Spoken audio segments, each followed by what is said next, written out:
আসসালামু আলাইকুম। আবার কি অবস্থা? চলে আসছি কোষ রসায়ন পর্ব 1।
নভেম্বরে ক্লাস শেষ হবে কি ভাইয়া? ইয়েস, ইনশাল্লাহ ইনশাল্লাহ আমাদের নভেম্বরে শেষ হবে।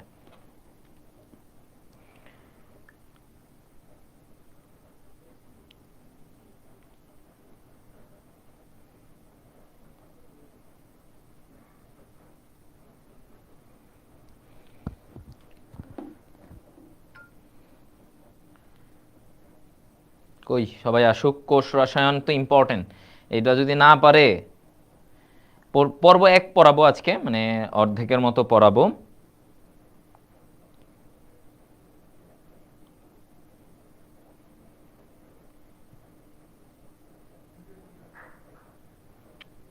সবাই আসুক।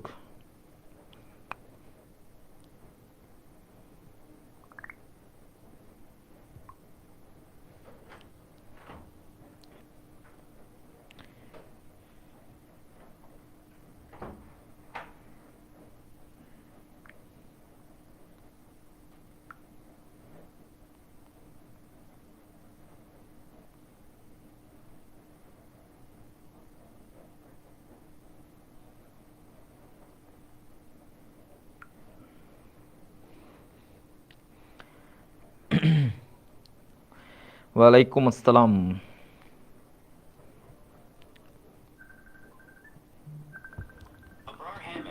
আচ্ছা, তোমরা একটু ওয়েট করো।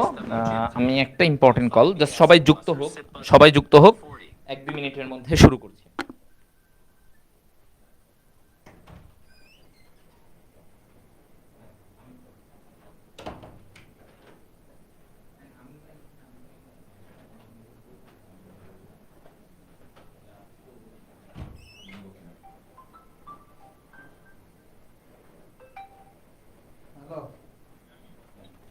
হ্যালো, শেষ করলি?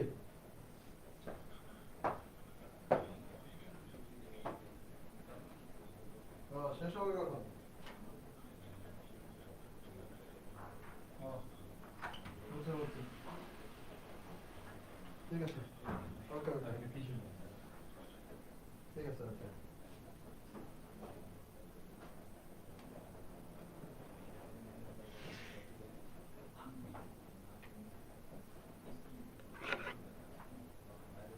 ক্লাস কি হচ্ছে?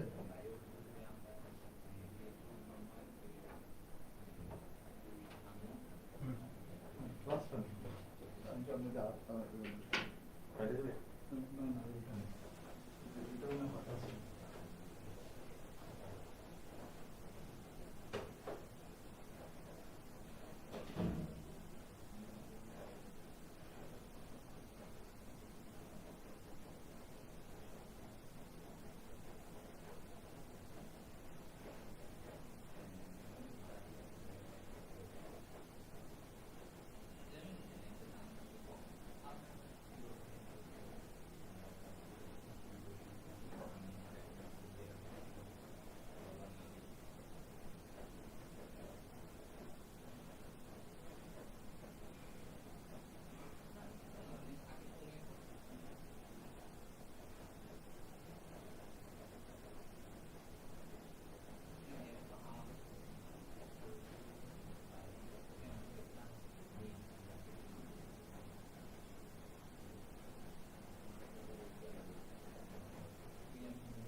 ওকে, এই যে ভাইয়া চলে আসি। আজকে আমরা হাফের মতো পড়বো, ঠিক আছে? আজকে আমরা হাফের মতো পড়বো, মানে পর্ব একে। তো পর্ব একে যতটুকু লাগবে ভাইয়া একদম তোমাদেরকে শর্করাটা ইম্পর্টেন্ট, শর্করা এবং লিপিডটা ভাইয়া সুন্দর করে পড়ানোর করে দিব, ঠিক আছে? শর্করার এবং ইম্পর্টেন্ট এই জায়গাগুলো থেকে ভাইয়া প্রচুর প্রশ্ন আসে। মানে তুমি দেখবা এমনও সম্ভাবনা আছে তোমাদের বছরে দেখবা এই একটা চ্যাপ্টার থেকে 3টা এমসিকিউ। গতই অ্যাডমিশনে এমনই হয়েছে, এক চ্যাপ্টার থেকে 3টা এমসিকিউ। তাও আবার দেখা গেছে একটা টপিক থেকে 2টা এমসিকিউ, একটা টপিক থেকে এই চ্যাপ্টারে।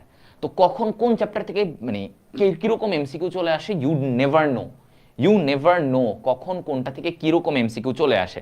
সো ভাইয়া আমাদের কোনো চ্যাপ্টারে কোনো ঘাটতি রাখা যাবে না, কোনো কিছু আমাদের এখানে মানে রাখা যাবে না, ফাঁকা রাখা যাবে না, যে না ভাইয়া আমরা একটু মানে দেখি না, হ্যাঁ এখানে এটা একটু কম পড়বো ভাইয়া, এটা তো কঠিন লাগে, এটা একটু কম পড়বো। No, no chance. হ্যাঁ, আচ্ছা তাহলে আমরা শুরু করি। হ্যাঁ চলো, এবার আসো আমাদের নর্মালি আমরা জানি আমাদের কোষের ভিতরে যে অংশটা থাকে প্রোটোপ্লাজমের ম্যাক্সিমাম 60 থেকে 90 ভাগ কি পানি। তাহলে কত ভাগ? 60 থেকে 90 ভাগ কি পানি হয়ে থাকে। তাহলে প্রোটোপ্লাজমের 60 থেকে 90 ভাগ কি পানি হয়। এবং জীবনে অত্যাবশ্যকীয় এলিমেন্ট কতগুলা? 92টা। অত্যাবশ্যকীয় এলিমেন্ট কয়টা ভাইয়া? 92টা। এই 92টা এলিমেন্টের মধ্যে জীবের 96%ই এই অক্সিজেন, কার্বন ডাইঅক্সাইড এগুলা বলছে। তাহলে তোমাকে মেইনলি মনে রাখতে হবে জীবনের অত্যাবশ্যকীয় এলিমেন্ট কতগুলা। অত্যাবশ্যকীয় এলিমেন্ট আমার 92টা। অত্যাবশ্যকীয় এলিমেন্ট কয়টা ভাইয়া? 92টা। ঠিক আছে, 92টা। আচ্ছা, তো এখন আসি এই জায়গায় আমাদের রাসায়নিক বন্ড। এই জায়গায় রাসায়নিক বন্ড সাধারণত 3 প্রকার। রাসায়নিক বন্ড কয় প্রকার ভাইয়া? আমরা বলবো রাসায়নিক বন্ডের কথা বললে 3 প্রকার রাসায়নিক বন্ড। তাহলে একটা কি? আয়নিক। তাহলে আয়নিক, তারপরে হচ্ছে কোভালেন্ট এবং হাইড্রোজেন। Ionic, covalent, hydrogen. তাহলে আমরা কি কি জানলাম? রাসায়নিক বন্ড 3 প্রকারের, আয়নিক, কোভালেন্ট এবং হাইড্রোজেন এগুলা বন্ড। আচ্ছা, এখন দেখো আয়নিক বন্ড তোমরা জানো একদম সোজা। আয়নিক বন্ড কি?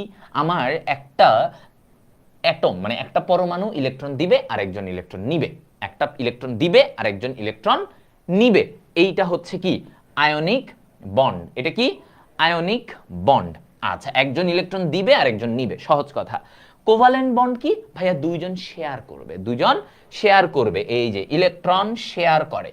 তাহলে এখানে কেউ দিচ্ছে কেউ নিচ্ছে এমন না, এখানে কি হচ্ছে? কোভালেন্ট বন্ডে ওরা শেয়ার করে। তাহলে দুইটা পরমাণু ওরা কি করে? এভাবে শেয়ার করে, এটাকে বলে। ঠিক আছে, দুইটা পরমাণু শেয়ার করতেছে। আচ্ছা, তো এইটা কোভালেন্ট বন্ড। ওকে ভাইয়া, কোভালেন্ট বন্ড আমরা মনে রাখবো ইলেকট্রন শেয়ার করে। অধাতু অধাতু, আর এইখানে কি হয়? এই যে আয়নিক বন্ডে আমরা ধাতু অধাতুর মধ্যে করি, আর কোভালেন্ট বন্ডে আমরা অধাতু অধাতুর মধ্যে করে থাকি। এরপরে আসো হাইড্রোজেন বন্ড। ঠিক আছে, হাইড্রোজেন বন্ড। হাইড্রোজেন বন্ড আমার কি? এখানে হাইড্রোজেনের সম্পর্ক আছে। তাহলে হাইড্রোজেনের সাথে আমার কি বলছি?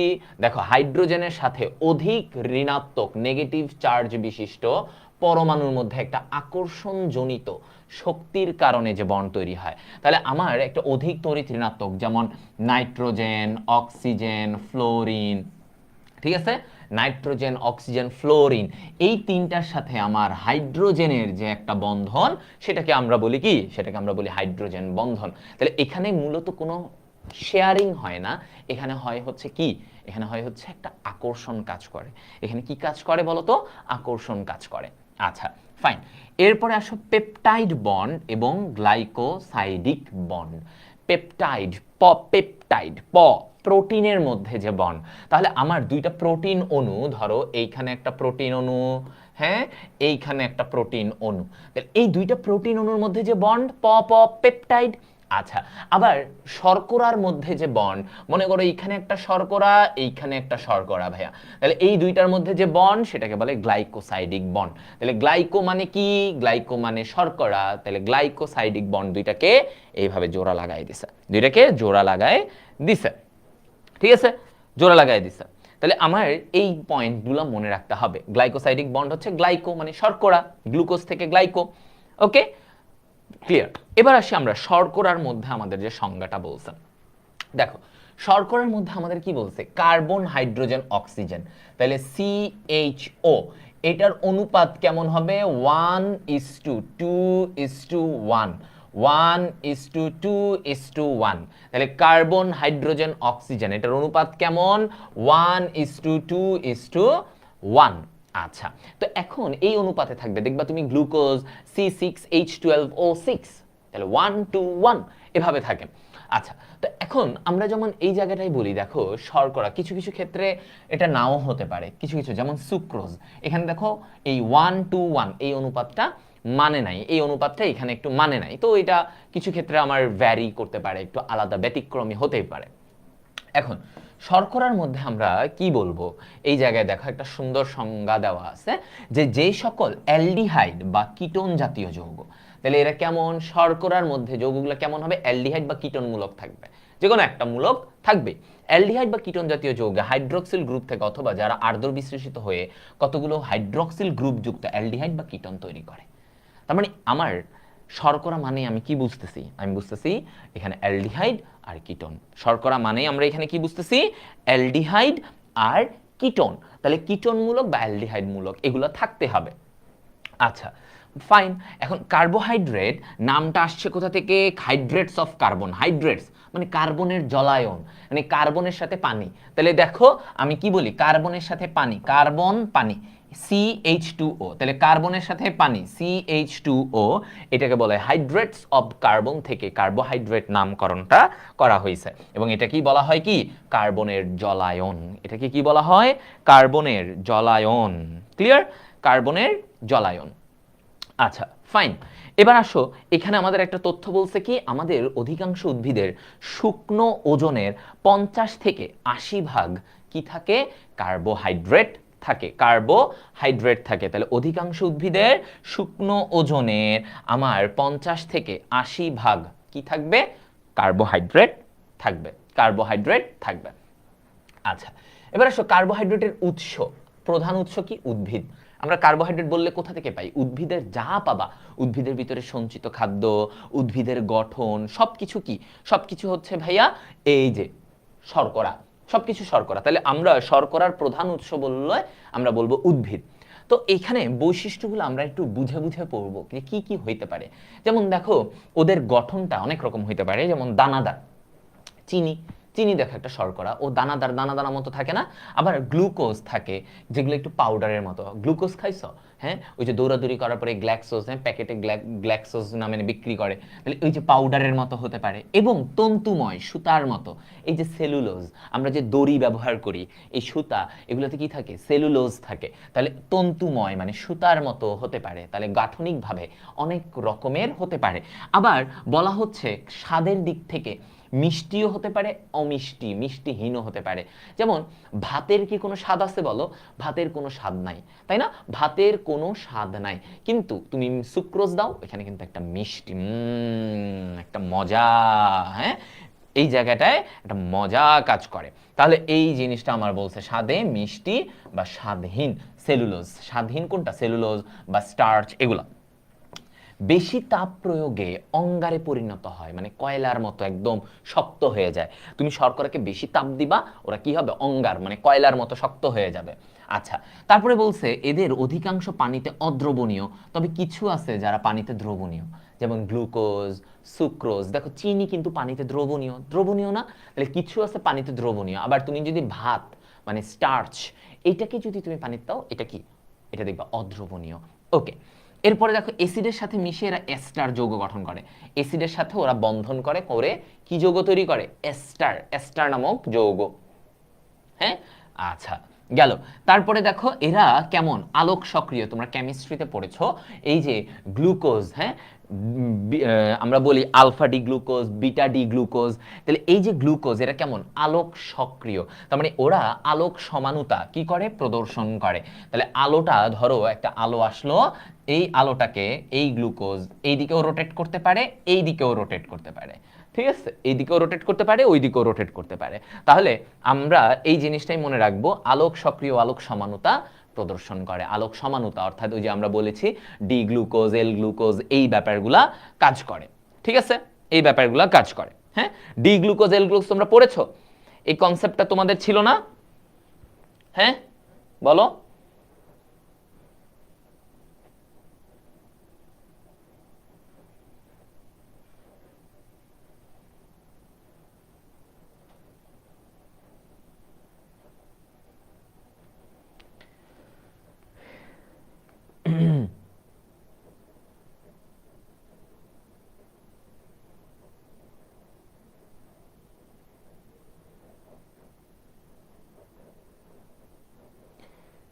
ক্লিয়ার?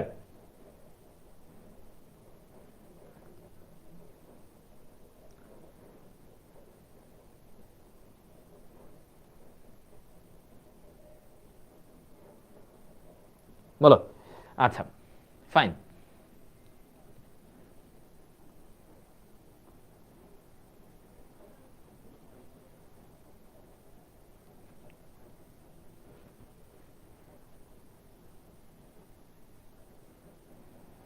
Okay good. তো এখন আমরা এই আলোক সমানুতা তোমরা পড়েছো, ডি গ্লুকোজ এল গ্লুকোজ, তে একটা তোমার হচ্ছে ঘড়ির কাঁটার দিকে, একটা ঘড়ির কাঁটার বিপরীত দিকে এরকম ওরা হচ্ছে ইয়ে করে, ঠিক আছে?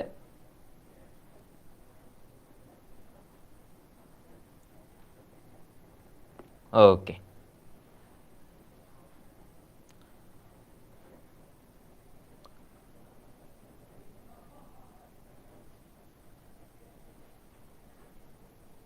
এবার আসো জীবদেহে কার্বোহাইড্রেটের কাজ। এবার আমরা জানবো কি কার্বোহাইড্রেটের কাজ নিয়ে, কার্বোহাইড্রেটের কাজ। তো এই জায়গায় দেখো শক্তির প্রধান উৎস কোনটা? এই কার্বোহাইড্রেট। শক্তির প্রধান উৎস কার্বোহাইড্রেট। উদ্ভিদের সাপোর্টিং টিস্যুর গাঠনিক উপাদান, তার মানে টিস্যুর যে গাঠনিক উপাদান, সাপোর্টিং টিস্যু, যে টিস্যুগুলা ওর গঠন দৃঢ়তা প্রদান করে, সেই টিস্যুগুলার গাঠনিক উপাদান হিসেবে কাজ করে। ওকে, তারপরে আসো প্রাণীদেহে হাড়ের সন্ধিস্থলে lubricant, very very important. Lubricant, এই যে আমাদের হাড়ের এই জায়গাগুলো লুব্রিক্যান্ট, যার জন্য আমরা এটাকে সহজে নাড়াচাড়া করতে পারি, সেটাও কিন্তু শর্করার কারণে। সেটা কিসের কারণে? শর্করার কারণে। তাহলে আমার প্রধান উৎস সাপোর্টিং টিস্যুর, তারপরে বলা হচ্ছে সন্ধিস্থলে লুব্রিক্যান্ট হিসেবে, এই সবগুলা কি কার্বোহাইড্রেটের কাজ, কার্বোহাইড্রেটের কাজ। তারপরে বিভিন্ন প্রকার কোএনজাইমের গাঠনিক অংশ হিসেবে এটা কাজ করে। বিভিন্ন প্রকার কি বলছে? কোএনজাইমের গাঠনিক অংশ হিসেবে কাজ করে। কোএনজাইম মানে বুঝো, এনজাইম একটা জিনিস, এটা প্রোটিন, আর এনজাইমের সাথে যে লেজগুলা থাকে অপ্রোটিন অংশ, সেগুলোকে আমরা বলি কোএনজাইম। কোএনজাইম, ঠিক আছে? তাহলে এনজাইমের লেজ, মনে রাখবে এনজাইমের লেজ, সেটাকে বলা হয় কি? কোএনজাইম। আচ্ছা, কোএনজাইম হিসেবে এটাও থাকতে পারে, এনজাইমের সাথে লেজ হিসেবে। ওকে, এটা। তারপরে বিভিন্ন নিউক্লিক অ্যাসিড, এই যে আমাদের যে নিউক্লিক অ্যাসিডে রাইবোজ, এগুলো পড়ছি না? এগুলা কি শর্করা না? রাইবোজ পড়েছো? নিউক্লিক অ্যাসিড আমরা পড়েছিলাম ডিএনএ এর গঠনে নিউক্লি, হ্যাঁ, এগুলাতে রাইবোজ আছে। প্রাণী, ছত্রাক, ব্যাকটেরিয়া এগুলাতেও কি কার্বোহাইড্রেট সঞ্চয় করে। প্রাণী, ছত্রাক, ব্যাকটেরিয়া গ্লাইকোজেন নামক কার্বোহাইড্রেট সঞ্চয় করে। এরপরে বলছে সেলুলোজ জাতীয় কার্বোহাইড্রেট উদ্ভিদকে দৃঢ়তা ও সুরক্ষা দেয়। তাহলে এই যে সেলুলোজটা আছে না, সেলুলোজ, এই সেলুলোজটা কিন্তু ইম্পর্টেন্ট। তাহলে সেলুলোজ জাতীয় কার্বোহাইড্রেট উদ্ভিদকে কি দেয় বলতো? দৃঢ়তা ও সুরক্ষা প্রদান করে। আচ্ছা, তাহলে আমরা মোটামুটি ওর কাজগুলো ইম্পর্টেন্টগুলো পড়ে ফেললাম, যে আমরা কি বলছি, ওর লুব্রিক্যান্ট হিসেবে কাজ করে, বিভিন্ন জায়গায় এগুলাতে মানে মুভ করতে আমাদের সহায়তা হয়, তাই না? মুভ করতে সহায়তা হয়। দেখো এবার আসো কার্বোহাইড্রেটের প্রকারভেদ নিয়ে। অনেকভাবে আমরা কার্বোহাইড্রেটের প্রকারভেদ করতে পারি। তাহলে কার্বোহাইড্রেটের প্রকারভেদে দেখো স্বাদের ভিত্তিতে একটা, রাসায়নিক গঠনের ভিত্তিতে একটা, আর একটা হচ্ছে বিজারণ ক্ষমতার ভিত্তিতে। ঠিক আছে? তাহলে আমার তিনটা ভিত্তিতে, স্বাদ, গঠন, বিজারণ ক্ষমতা। এখন আসো স্বাদ। স্বাদের মধ্যে আমরা কি বলি? সুগার আর হচ্ছে নন সুগার। সুগার এবং নন সুগার, এই দুইটা ভাগে। তাহলে সুগার যেটা মিষ্টি, নন সুগার যেটা অমিষ্টি।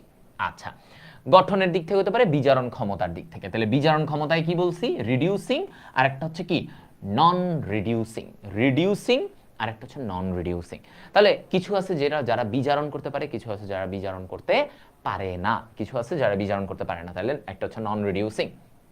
এখন আসো রাসায়নিক গঠনের উপরে মনোস্যাকারাইড, ডাইস্যাকারাইড, অলিগোস্যাকারাইড, এই পয়েন্টগুলো বলছে।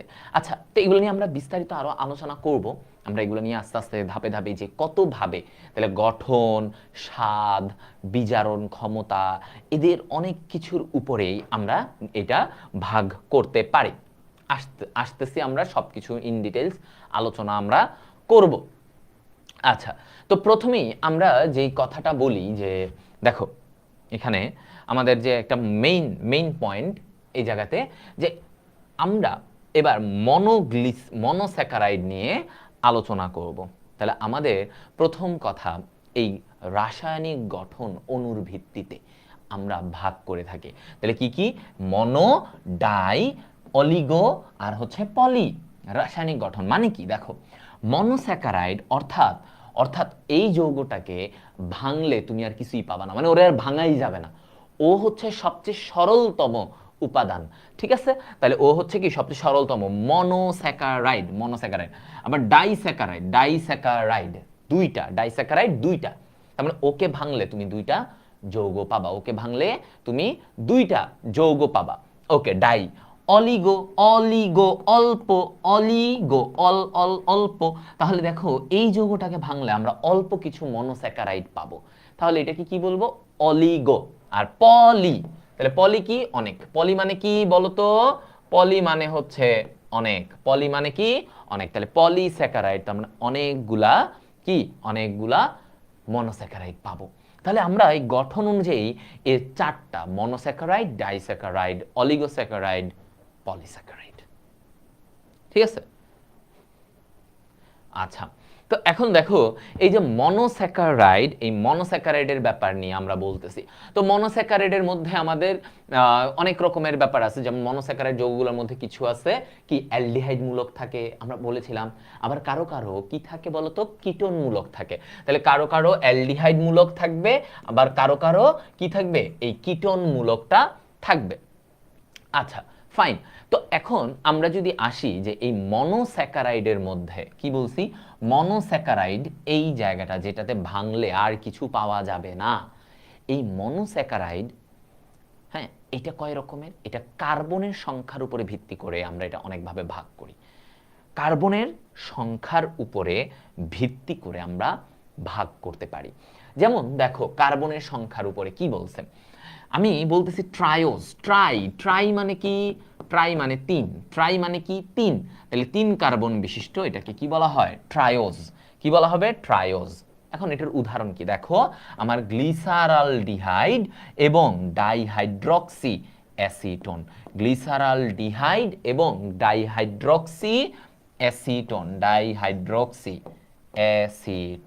ঠিক আছে? তাহলে আমরা এটা বুঝলাম যে গ্লিসারালডিহাইড এবং ডাইহাইড্রক্সি অ্যাসিটোন, হ্যাঁ, এরা কেমন? এরা হচ্ছে ট্রায়োস। এইদের দেখো গ্লিসারালডিহাইড এখানে 3টা কার্বন, ডাইহাইড্রক্সি অ্যাসিটোনের 3টা কার্বন। ওকে, এখন এই যে গ্লিসারালডিহাইড, ওর মধ্যে কি আছে? অ্যালডিহাইড গ্রুপ আছে, গ্লিসারালডিহাইড অ্যালডিহাইড মূলক আছে, আবার ডাইহাইড্রক্সি অ্যাসিটোন কিটোন মূলক আছে। তো এই কারণে খেয়াল করো, গ্লিসারালডিহাইডকে বলা হচ্ছে অ্যালডোজ, আর ডাইহাইড্রক্সি অ্যাসিটোনকে বলা হচ্ছে কিটোজ শর্করা। বুঝতে পারছো? সহজ কথা যে ভাইয়া ওর মধ্যে অ্যালডিহাইড মূলক থাকলে অ্যালডোজ শর্করা, যদি কিটোন মূলক থাকে তাহলে কিটোজ শর্করা আমরা ওকে বলে থাকি। আচ্ছা, ভালো। এখন এই যে যৌগগুলা গ্লিসারালডিহাইড এবং ডাইহাইড্রক্সি অ্যাসিটোন, ওদের মধ্যে দেখো এই যে আমার বিজারক গ্রুপগুলা কিন্তু আছে। বিজারক গ্রুপ কি? এই যে আমার অ্যালডিহাইড, কিটোন, এগুলো কি? এগুলো হচ্ছে বিজারক গ্রুপ। কি এগুলা? বিজারক গ্রুপ। আচ্ছা, তো এই যে বিজারক গ্রুপ, এই বিজারক গ্রুপগুলা কি হয়? বিজারক গ্রুপগুলা থাকা মানে তার বিজারণ ক্ষমতা আছে। এখন যার এই বিজারক গ্রুপ আছে তার মানে কি? সে বিজারক, রিডিউসিং সুগার। সে কেমন হবে? Reducing sugar. ক্লিয়ার? তাহলে তাকে আমরা কি বলবো? Reducing sugar. ওকে, কি বলবো? Reducing sugar. আচ্ছা, তো এরপরে আসো এই জায়গাতে আমার কি বলছে? টেট্রোজ। কি বলা হচ্ছে? টেট্রোজ, 4 কার্বন। টেট্রোজ মানে কি? টেট্রোজ মানে হচ্ছে 4 কার্বন বিশিষ্ট, এটাকে বলা হয় টেট্রোজ।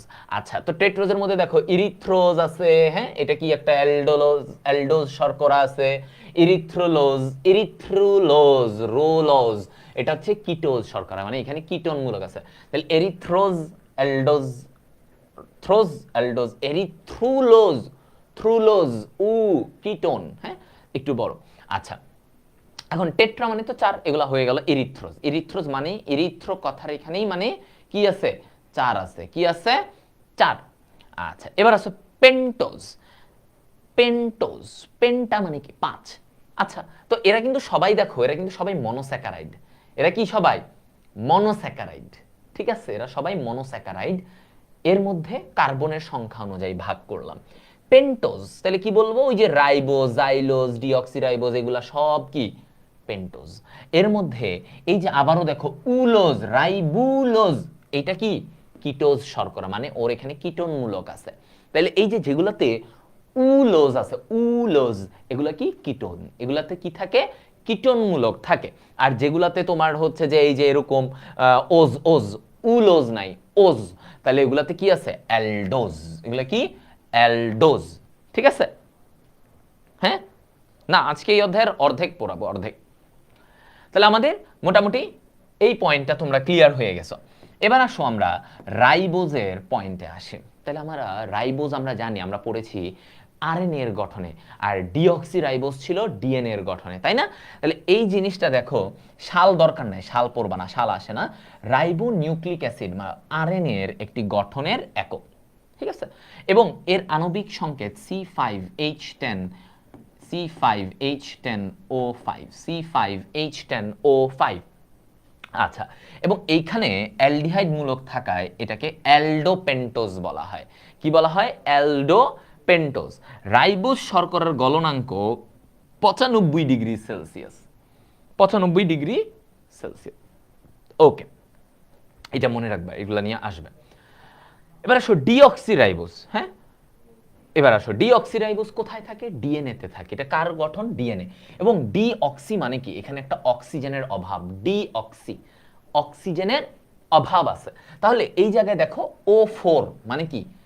রাইবোজে ছিল O5, হ্যাঁ, আর এখানে O4, তার মানে একটা অক্সিজেনের অভাব আছে। 2 নাম্বার কার্বনে অক্সিজেন থাকে না। এই যে দেখো 2 নাম্বার কার্বনে কেবল একটি হাইড্রোজেন পরমাণু আছে, অর্থাৎ এখানে অক্সিজেন নাই। তাহলে কত নাম্বার কার্বনে নাই? রাইবোজের 2 নাম্বার কার্বনে যখন অক্সিজেন থাকে না, তখন সেটাকে আমরা বলি ডিঅক্সি রাইবোজ, ডিঅক্সি রাইবোজ। আচ্ছা, এই কথা। তাহলে পরে আসো রাইবুলোজ। এখানে কি থাকবে? কিটোনমূলক। কি থাকবে? একটা কিটোনমূলক। তাই একে আমরা কি বলবো? কিটোপেন্টোজ বলা হয়, কিটোপেন্টোজ। তাহলে রাইবুলোজকে আমরা কি বলবো? রাইবুলোজকে আমরা বলে থাকি কিটোপেন্টোজ, কিটোপেন্টোজ। ঠিক আছে? তাহলে কারণ কিটোনমূলক আছে, হ্যাঁ, রাইবুলোজ আগেও বলছি, কিটোজ।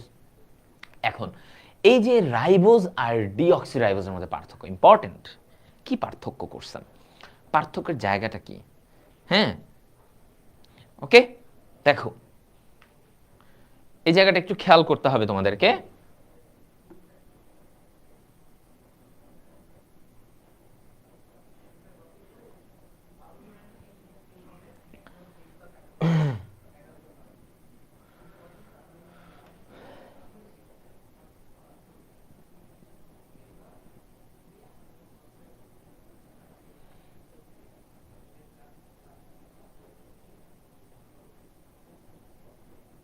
দেখো, আচ্ছা, আমাকে এটা বলো তোমরা যে আরএনএ আর ডিএনএ, হুম, আরএনএ আর ডিএনএ, এদের মধ্যে কোনটা মানব দেহে থাকে? বলো তো, মানব দেহে মানে মানুষের দেহে আরএনএ আর ডিএনএ এর মধ্যে কোনটা থাকে? বলো।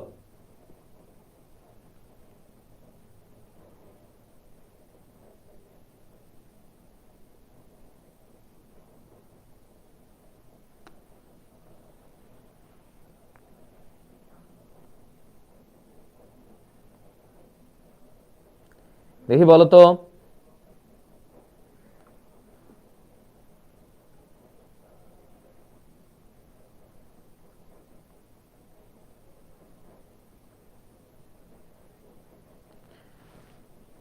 আমাদের কোনটা থাকে? অনেকে বলছে দুইটাই, আবার অনেকে বলছে ডিএনএ ডিএনএ ডিএনএ।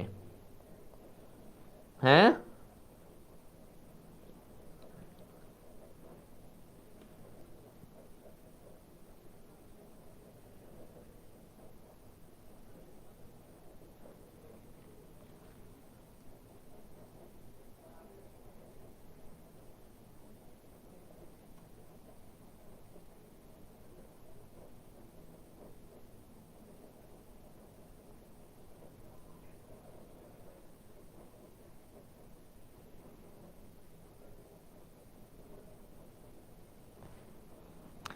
আচ্ছা যারা ডিএনএ বলছো, হ্যাঁ যারা ডিএনএ বলছো তাদের জায়গায় আমি বলি, যারা ডিএনএ বলছো, হ্যাঁ তোমাদের কি আরএনএ নাই?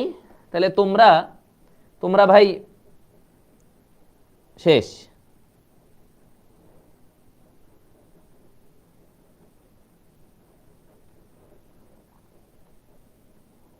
তোমাদের আরএনএ নাই। আচ্ছা যাদের ডিএনএ বলছে তাদের আরএনএ নাই। মাশাল্লাহ মাশাল্লাহ, ভালো। হুম,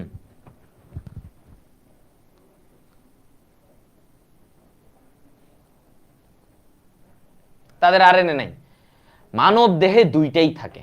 একটা প্রশ্ন দিলাম, গোলপাল বানায় ফেলছে। ওকে, ডিঅক্সিরাইবোজ রাইবোজ, তাহলে রাইবোজে আরএনএ, ডিঅক্সিরাইবোজে এটা থাকে কোথায়? ডিএনএ তে। এখন রাইবোজে মনে রাখো, এটা মনে রাখবা, ঠিক আছে? এই যে রাইবোজ গাঢ় HCl এ কি তৈরি করে? রাফা, ফারফিউরাল অ্যাসিড, ফারফিউরাল অ্যাসিড। আর এই ডিঅক্সিরাইবোজ কি তৈরি করে গাঢ় অ্যাসিডে? এইটা হচ্ছে লেভুলিনিক অ্যাসিড, লেভুলিনিক অ্যাসিড, ঠিক আছে? তাহলে এইটা হচ্ছে, এই যে আমরা একটা মনে রাখবো রাফা রাইবুলোজ, এটা হচ্ছে ফারফিউরাল অ্যাসিড। আর লেভুলিনিক অ্যাসিড আছে, এটা মনে রাখবা লেডি। তাহলে আমরা ওই যে বলি না রাফা লেডি বা লেডি রাফা, মেয়ের নাম না? রাফা কি ছেলের নাম হয়? মেয়ের নাম, তাই না? আচ্ছা এবার দেখো আমার এই যে লেডি রাফা, মনে রাখবা কি কথাটা? লেডি রাফা। তাহলে লেভুলিনিক কার সাথে, কার যোগে হয়? ডিঅক্সিরাইবোজের সাথে। আর রাফা রাইবোজ হয় ফারফিউরাল, ঠিক আছে? লেডি রাফা, ওকে মনে থাকবে? শেষ। তাহলে এটা আর কোনো ভুল হবে না, লেডি রাফা মনে রাখবা। রাইবোজে 5টা অক্সিজেন থাকে, ডিঅক্সিরাইবোজে আমরা বলেছি ডিঅক্সি, তার মানে একটা অক্সিজেন কম। সো এখানে আমার 4টা থাকবে। এইখানে বলছে 2 নং কার্বনে OH গ্রুপ থাকে, আর এখানে 2 নং কার্বনে ওই যে H থাকে, অক্সিজেনটা থাকে না। কত নাম্বার কার্বনে অক্সিজেন থাকে না? 2 নাম্বার কার্বনে অক্সিজেন থাকে না। 2 নাম্বার কার্বনে কি থাকে না? অক্সিজেন থাকে না। বুঝা গেছে? আচ্ছা গেল। এরপরে আসো হেক্সোজ। কি বলা হচ্ছে? হেক্সোজ। তাহলে হেক্সোজ মানে কি? যার 6 কার্বন বিশিষ্ট তাকে হেক্সোজ। যেমন গ্লুকোজ, ম্যানোজ, ফ্রুক্টোজ, হ্যাঁ গ্যালাক্টোজ, এগুলো সব কি? হেক্সোজ, মানে 6 কার্বন বিশিষ্ট। এর মধ্যে এই যে গ্লুকোজ, গ্যালাক্টোজ এরা কি? অ্যালডোজ। তবে ফ্রুক্টোজ, মনে রাখো ফ্রুক্টোজ, হ্যাঁ এইটা কি? এটা কিটোজ। কেন? কারণ এখানে কিটোন মূলক থাকে। তাহলে ফ্রুক্টোজটা কি? একমাত্র ফ্রুক্টোজ ও হচ্ছে কি? হ্যাঁ ও হচ্ছে তোমার ketose, ketone group, ketone group, ঠিক আছে? তাহলে এই জায়গাগুলো জিনিসটা মনে রাখবা। এবার আসো গ্লুকোজ, যেটা ভেরি ভেরি ইম্পর্টেন্ট। দেখো এখানে কতবার মেডিকেল অ্যাডমিশনে জাস্ট গ্লুকোজ থেকে প্রশ্ন আসছে। গ্লুকোজটা কত ইম্পর্টেন্ট। আসো তো আমার প্রথমেই আমি বলি গ্লুকোজ কি? C6H12O6। গ্লুকোজে অ্যালডিহাইড মূলক থাকে। গ্লুকোজে কি থাকে? অ্যালডিহাইড মূলক থাকে। আচ্ছা তো অ্যালডিহাইড মূলক যেহেতু আছে, তার মানে কি? সে একটা রিডিউসিং সুগার। সে কি? রিডিউসিং, তার বিজারণ ক্ষমতা আছে, তাহলে সে কি? একটা রিডিউসিং সুগার, তাই না? আচ্ছা রিডিউসিং সুগার। এরপরে আসো বিভিন্ন প্রকার পাকা ফল ও মধুতে প্রচুর গ্লুকোজ থাকে। পাকা ফল এগুলোতে প্রচুর গ্লুকোজ থাকে। এখন বলা হয় যে পাকা আঙুরে কি থাকে বলতো? এই যে 12 থেকে 30 ভাগ এই যে গ্লুকোজ থাকে। তাহলে গ্লুকোজের পরিমাণটা পাকা আঙুরে কত? 12 থেকে 30 ভাগ। এখন একে অনেক সময় এ কারণে গ্রেপ সুগারও বলা হয়। কি বলা হয়? তাহলে মনে রাখবা G for glucose, G for grape sugar. জিতে গ্লুকোজ, জিতে গ্রেপ সুগার।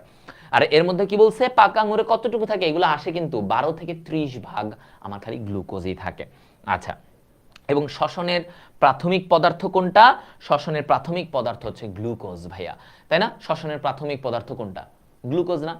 শুরুই তো হয় গ্লুকোজকে দিয়ে, গ্লুকোজ প্লাস অক্সিজেন থেকে বাকি আমার সবকিছু শুরু হয়। তাহলে এই যে পয়েন্টগুলা, এগুলা কিন্তু মিস করা যাবে না, আমরা বুঝে বুঝে পড়বো যে গ্লুকোজে অ্যালডিহাইড আছে, অ্যালডিহাইড মূলক যার থাকবে সেই একটা বিজারক শর্করা, বিজারক শর্করা, তারই বিজারণ ক্ষমতা আছে। জিতে গ্লুকোজ, জিতে গ্রেপ, গ্রেপ সুগার বলা হয়। গ্রেপ আঙ্গুরে, আঙ্গুরে কতটুকু থাকে? 12 থেকে 30। Okay fine. এখন গ্লুকোজ কেমন? একটু সাদা সাদা, তোমরা তো দেখছো একটু পাউডারের মতো, তাই না? এবং সে মিষ্টি হবে, মিষ্টি হবে। এবং একটা কথা বলে রাখি, গ্লুকোজ যেহেতু মনোস্যাকারাইড, মনোস্যাকারাইড কি বলছিলাম? যে এই যৌগগুলাকে তুমি আর ভেঙে মানে পার্ট পার্ট করতে পারবে না, এদেরকে ভাঙা যাবে না, এরা একটাই, শেষ, ওরে আর ভাঙা যায় না। তো এই যে যৌগগুলা মনোস্যাকারাইড, এরা সবাই কি পানিতে দ্রবণীয়, এটা অলওয়েজ মনে রাখবা। এরা কি পানিতে দ্রবণীয়, এবং অ্যালকোহলে সামান্য দ্রবণীয়, ইথারে অদ্রবণীয় একদম। তো মনে রাখতে হবে এরা পানিতে দ্রবণীয়, মেইন কথা। আচ্ছা ভালো গেল এটা। এখন গ্লুকোজের ব্যবহার, ইম্পর্টেন্ট ইম্পর্টেন্ট। গ্লুকোজ কি? যে কোনো কিছুতে আমার ধরো একটা পেশেন্ট তার মানে অজ্ঞান হয়ে গেছে, তাকে আমরা কি দিই? গ্লুকোজ দেওয়া হয়।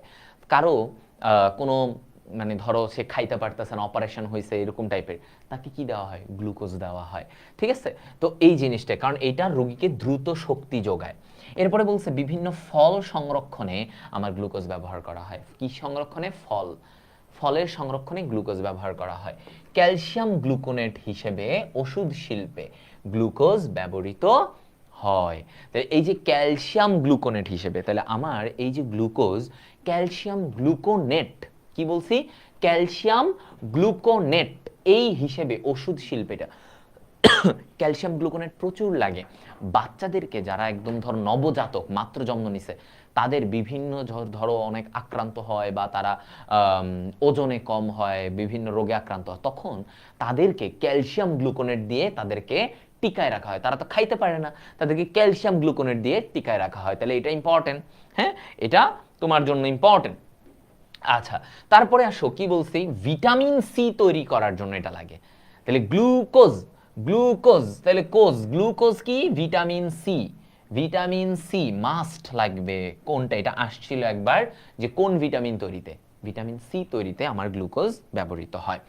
আচ্ছা, তো মনে রাখবা গ্লুকোজ, ঠিক আছে? গ্লুকোজ, তাহলে গ্লুকোজে কোনটা আছে? একমাত্র সি আছে। গ্লুকোজে কি আছে? একমাত্র সি। তাহলে ও কি তৈরি করবে? Vitamin C. ভিটামিনের মধ্যে এ বি সি ডি, এর মধ্যে কোনটা আছে? ওর কাছে সি। এভাবে মনে রাখবে, তাহলে মানে ও ভিটামিন সি তৈরি করবে। আচ্ছা, এরপরে ধরো গ্লুকোজ সরবিটল, এগুলা তৈরি করে, গ্লাইকোলাইসিসে কাজ করে, এগুলা বেসিক ব্যাপার। এখন এই গ্লুকোজের মধ্যে আমাদের কিছু ব্যাপার আছে, যে আলফা গ্লুকোজ আর কি বিটা গ্লুকোজ, এগুলোর মধ্যে। ঠিক আছে? এখন দেখো এই যে আলফা বিটা, এগুলো আমি দেখাবো তোমাদেরকে। আলফা বিটা তোমাদের একটু চিনাই দিব। ঠিক আছে? আলফা গ্লুকোজ কি, বিটা গ্লুকোজ কি। আচ্ছা দেখো, আগে মনে রাখবা আলফা, আলফা সে একটু বড় না, আলফা সে কি তৈরি করে? স্টার্চ, মেইন জিনিসটা তৈরি করে ফেলে, স্টার্চ। আলফা স্টার্চ তৈরি করে। আর বিটা সে কি একটু সেকেন্ডে আছে, উপরে কে? আলফা, তারপরে বিটা। তাহলে বিটা গ্লুকোজ কি করে? সেলুলোজ তৈরি করে। বিটা গ্লুকোজ কি তৈরি করে? সেলুলোজ তৈরি করে। Beta glucose, cellulose. তাহলে আলফা ও হচ্ছে একটু উপরে, ও স্টার্চটা তৈরি করবে, স্টার্চ হচ্ছে মেইন, আর সেলুলোজটারে কি করবে? Beta glucose. এখন আমরা জানি সেলুলোজ কি? উদ্ভিদের কোষ প্রাচীরে সেলুলোজ থাকে, থাকে না? উদ্ভিদের কোষ প্রাচীরে সেলুলোজ থাকে, আমরা পড়েছিলাম কোষ প্রাচীরের 40% সেলুলোজ, তাই না? 40% সেলুলোজ। আচ্ছা, এখন আমার তাহলে উদ্ভিদের সঞ্চিত খাদ্য কোনটা? গঠনগত কাজে সেলুলোজ, বাট সঞ্চিত কাজে আমার স্টার্চ। তাহলে উদ্ভিদের সঞ্চিত খাদ্যবস্তু হচ্ছে স্টার্চ। তাহলে আমরা আলফা বিটা, আলফা বিটা, ঠিক আছে? আলফা বিটা, হ্যাঁ, আলফা বিটা। তাহলে বিটা সেলুলোজ তৈরি করে, আলফা কি করবে? স্টার্চ করবে। আচ্ছা, তো এখন আলফা বিটা এই জায়গাটা চেনার জন্য আমাদের কি লাগবে? দেখো, এই জায়গাটা চেনার জন্য আমার কি লাগবে? এই এটা একটা গ্লুকোজ ধরো, তো এটা হচ্ছে ওর 1 নাম্বার কার্বন। এটা কি? 1 নাম্বার কার্বন। তো এই 1 নাম্বার কার্বনের এইখানে কি বলা হচ্ছে? দেখো, ওর ধরো উপরে যদি হাইড্রোজেন থাকে আর নিচে হাইড্রক্সিল, হাইড্রোজেন উপরে থাকলে, হাইড্রোজেন যদি 1 নং কার্বনে হ্যাঁ 1 নং কার্বনে হাইড্রোজেন উপরে, ওকে কি বলছি, হাইড্রোজেন উপরে যদি থাকে তাহলে এটা কি আলফা গ্লুকোজ, এটা হচ্ছে ভাইয়া আলফা গ্লুকোজ। আর যদি 1 নং কার্বনে হাইড্রোজেনটা নিচে থাকে, হাইড্রোজেনটা কোথায় থাকবে, নিচে থাকে, তাহলে এটাকে বলা হয় বিটা গ্লুকোজ। এটাকে কি বলা হয়, বিটা গ্লুকোজ। তাহলে 1 নং কার্বনে হাইড্রোজেন উপরে আলফা, 1 নং কার্বনে বিটাটা নিচে, মানে বিটা হাইড্রোজেন নিচে, তাহলে এটাকে আমরা বলবো বিটা। ধরো এই হাইড্রোজেনটা যদি নিচে থাকতো, ওএইচটা উপরে, তাহলে এই গ্লুকোজটাকে তখন আমরা বলি বিটা গ্লুকোজ। মনে থাকবে? হ্যাঁ, তাহলে এইটুকু খালি মাথায় রাখবা, এতটুকু, আর বেশি কিছু লাগবে না ভাইয়া। যতটুকু বলছি এতটুকুই তোমাদের জন্য লাগবে। আর হাইড্রোজেন নিচে থাকলে বিটা, উপরে থাকলে আলফা, কারণ আলফা আমরা জানি একটু উপরে আলফা আগে, তারপরে বিটা। ওকে, হ্যাঁ। আর ডি গ্লুকোজ, এল গ্লুকোজের ব্যাপারটা কি দেখো, ডি হচ্ছে ডান, মনে রাখবা, এল হচ্ছে লেফট, বাম। তো এখানে একটা কথা বলে যে ডি গ্লুকোজে ওর OH মূলকটা ডান দিকে থাকে, মানে এই যে দেখো কি বলছে, 5 নং কার্বনে OH মূলকটা যদি ডান দিকে থাকে তাহলে এটাকে কি বলবো, ডান, ডি গ্লুকোজ। আর 5 নং কার্বনে OH মূলকটা যদি বাম, মানে লেফট, তাহলে এটাকে কি বলবো, এল গ্লুকোজ। সহজ কথা। তাহলে ডি গ্লুকোজ দক্ষিণাবর্ত, এল গ্লুকোজ বামাবর্ত, মানে লেভোরোটেটরি। ঠিক আছে, ডি আর এল। তাহলে 5 নং কার্বনে, তাহলে আমরা কি কি জানলাম, 5 নং কার্বনে ওইচটা ডানে থাকলে এক নাম, বামে থাকলে আরেক নাম। তাহলে ডানে থাকলে ওটাকে ডি গ্লুকোজ, বামে থাকলে এল গ্লুকোজ। ওকে, এখন মনে রাখতে হবে আমাদের উদ্ভিদে সবসময় কি থাকে, সবচেয়ে কমন হচ্ছে ডি গ্লুকোজ। সবচেয়ে কমন কোনটা বলো তো, ডি গ্লুকোজ হচ্ছে সবচেয়ে কমন। ঠিক আছে, সবচেয়ে কমন ডি গ্লুকোজ থাকে সবচেয়ে, কারণ ডি, হ্যাঁ ডিটা আগে না, এলটা তো পরে, ডিটা কমন আগে থাকে, সো ডিটা খুব কমনলি ব্যবহৃত হয় এবং এটাই উদ্ভিদে সবসময় পাওয়া যায়। আচ্ছা, তাহলে আমরা গ্লুকোজের এই পয়েন্টগুলো থেকে আমাদের বিভিন্ন রকমের যতভাবেই প্রশ্ন আসুক না কেন, এবার আমরা আশা করি পারবো। আমরা একটু চিন্তা করলেই কিন্তু আমাদের এই জিনিসটা হয়ে যাবে। আচ্ছা, ফ্রুক্টোজ, ঠিক আছে, ফ্রুক্টোজ। এই ফ্রুক্টোজের জায়গায় দেখো, এই ফ্রুক্টোজের এটাকে কি বলা হয়, রিডিউসিং সুগার, হ্যাঁ, ফ্রুক্টোজ রিডিউসিং সুগার, বিজারক শর্করা। তো এইখানে কি থাকে, কীটনমূলক থাকে, একটা কীটনমূলক। আর এই জায়গায় আমার কি বলছে, অধিকাংশ পাকা মিষ্টি ফল ও মধুতে ফ্রুক্টোজ থাকে, তাহলে এইখানে দেখো ফলের চিনি বা ফ্রুট সুগার, কি বলা হচ্ছে, ফলের চিনি বা ফ্রুট সুগার। তাহলে আমরা ফ্রুক্টোজকে কি বলি, ফ্রুক্টোজকে আমরা বলতেছি ফলের চিনি বা ফ্রুট সুগার। আচ্ছা, গেল। এখন এই যে এফতে ফ্রুক্টোজ, এফতে ফ্রুট সুগার গেল। তোমাকে যদি বলে পাকা মিষ্টি ফল বা মধুতে কি পাওয়া যায়, ফ্রুক্টোজ পাওয়া যায়, এটা মনে রাখবা। বিট ও আখের কাণ্ড রসে প্রচুর পরিমাণে পাওয়া যায়। ওই যে আখের কাণ্ডে, এখানে কি, এই যে তোমরা আখ খাই না, তুই মিষ্টি, ওখানে কি ফ্রুক্টোজ আছে, প্রচুর পরিমাণে ফ্রুক্টোজ আছে। এখন ফ্রুক্টোজও কি পানিতে দ্রবণীয় হতে পারে, দ্রবণীয় এগুলো হতে পারে, নর্মাল ব্যাপার। এবং ফ্রুক্টোজ আমরা বলছি এটা কি, এটা একটা কীটনমূলক থাকে এখানে। এখন ফ্রুক্টোজ এটা কনফেকশনারিতে ব্যবহার করা হয়, তারপরে এটা হচ্ছে যে সুক্রোজকে বিশ্লেষণ করলে আমরা গ্লুকোজ ফ্রুক্টোজ পাই। তো মূলত এটা কনফেকশনারিতে ব্যবহৃত হয়। ফ্রুক্টোজটা কোথায় ব্যবহৃত হয় ভাইয়া, কনফেকশনারিতে। ফ্রুক্টোজটা কোথায়, কনফেকশনারিতে ব্যবহৃত হবে। এবার আসো এই গ্লুকোজ আর ফ্রুক্টোজের মধ্যে পার্থক্যের এই জায়গাটাতে আমাদের কি বলছে, গ্লুকোজকে বলছে অ্যালডোহেক্সোজ, আর এইদিকে এটাকে কি বলছে, কিটোহেক্সোজ, তার মানে কীটনমূলক, আর এইদিকে হচ্ছে অ্যালডিহাইড মূলক। তাহলে একটা হচ্ছে কীটনমূলক, একটা হচ্ছে অ্যালডিহাইড মূলক, আর এদিকে কি কীটনমূলক। আচ্ছা, ভালো। এরপরে দেখো কি বলছে, গ্লুকোজের এটাকে গ্রেপ সুগার বা আঙুরের শর্করা, আর এইদিকে বলছে এটাকে ফ্রুট সুগার। তাহলে ফ্রুক্টোজটা কি, ফ্রুট সুগার। আচ্ছা, তারপরে দেখো এদের রিং স্ট্রাকচার কেমন, পাইরানোজ ধরনের, আর এর রিং স্ট্রাকচার ফিউরানোজ ধরনের। তাহলে একটা হচ্ছে পাইরানোজ, একটা হচ্ছে ফিউরানোজ। এটা এইভাবে মনে রাখবা। দেখো ফ্রুক্টোজ, ফ আছে না, তাহলে ফ্রুক্টোজেরটা কেমন হবে, ফিউরান চিনো, এরকম এরকম একটা গঠন থাকে, এরকম একটা গঠন ফিউরানের এইটা থাকে। আর গ্লুকোজেরটা তাইলে পাইরানোস, গ্লুকোজেরটা কি পাইরানোস। এই পয়েন্টগুলা তাহলে এগুলা তো দেখো দেখো আগেই আমরা পড়ে আসছি কোনটাতে অ্যালডিহাইড আছে কোনটাতে কিটোন, কোনটা আঙ্গুরে থাকে, জিতে গ্রেপ, জিতে গ্লুকোজ, এফতে ফ্রুক্টোজ, এফতে ফ্রুট, শেষ ফলে থাকে এটাই। আর এখানে রিং স্ট্রাকচারটা কেমন কার কোনটা এটাও মোটামুটি হয়ে গেল। এই চ্যাপ্টারগুলো কিন্তু একটু কঠিন আছে, হ্যাঁ একটু পড়তে হবে তোমাদেরকে ভালো করে, ওকে। না হলে পারবা না, মানে এটা যদি না পড়ো তাইলে পারবা না, না পড়লে পারবা না। আচ্ছা এখানে দেখো আমাদের কি বলছে, এই যে আপেক্ষিক মিষ্টতা, আপেক্ষিক মিষ্টতা যেমন গ্লুকোজের কত বলছে 74, গ্লুকোজের কত 74, সুক্রোজ, সুক্রোজের কত 100 আর একটু বেশি, ফ্রুক্টোজের তার চেয়েও বেশি মিষ্টতা 173, মল্টোজের অল্প 32, ল্যাকটোজের আরো কম 16, স্যাকারিনের দেখো স্যাকারিন ব্যবহার করে বিভিন্ন জায়গায়, যে আইসক্রিম এগুলোতে স্যাকারিন দেয় 500, কত 500। আর এইখানে দেখো মনালেলিন 2000, মনালেলিন 2000। ভাইয়া এখনই মরে যাচ্ছেন আপনারা, আয় হায় আপনাদের কি হবে, আপনারা এখনই এক একজন শুয়ে পড়তেছেন, আয় হায় হায় হায় হায়, আয় হায় হায় হায় হায়, কি হবে।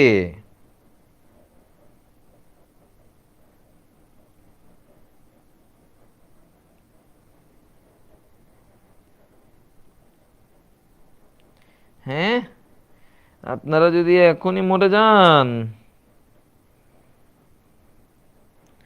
তাহলে কি হবে।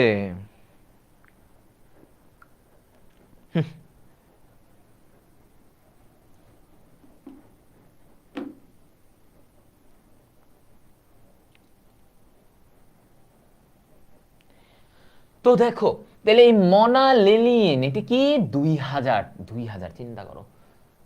হ্যাঁ আজকে থেকে, আজকে থেকে আমরা সবাই মুখে মনালেলিন ব্যবহার করব, মনালেলিন। চিন্তা করো এত মিষ্টি মিষ্টি কথা বের হবে। তো আমাদের হাসু আপা কি করত, হাসু আপা মুখে মনালেলিন, মুখে মনালেলিন, হ্যাঁ খুব মিষ্টি।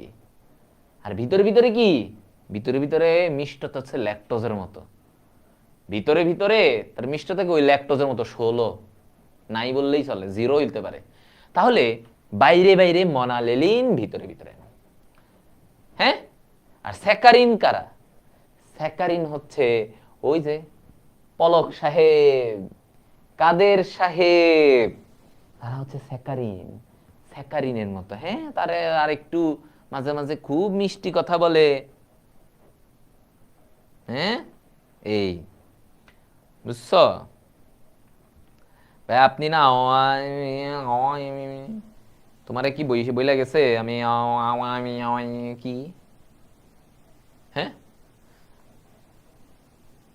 বুঝছো না, আমি কোনো কিছুই না, আমি স্বাধীন চেতা মানুষ, যে ভালো আমি তার পক্ষে, যে ভালো যার আইডিওলজি ভালো, রাজনৈতিক আইডিওলজি যাদের ভালো আমি তাদের পক্ষে, যাদের রাজনৈতিক আইডিওলজি ভালো না আমি তাদের পছন্দ করি না।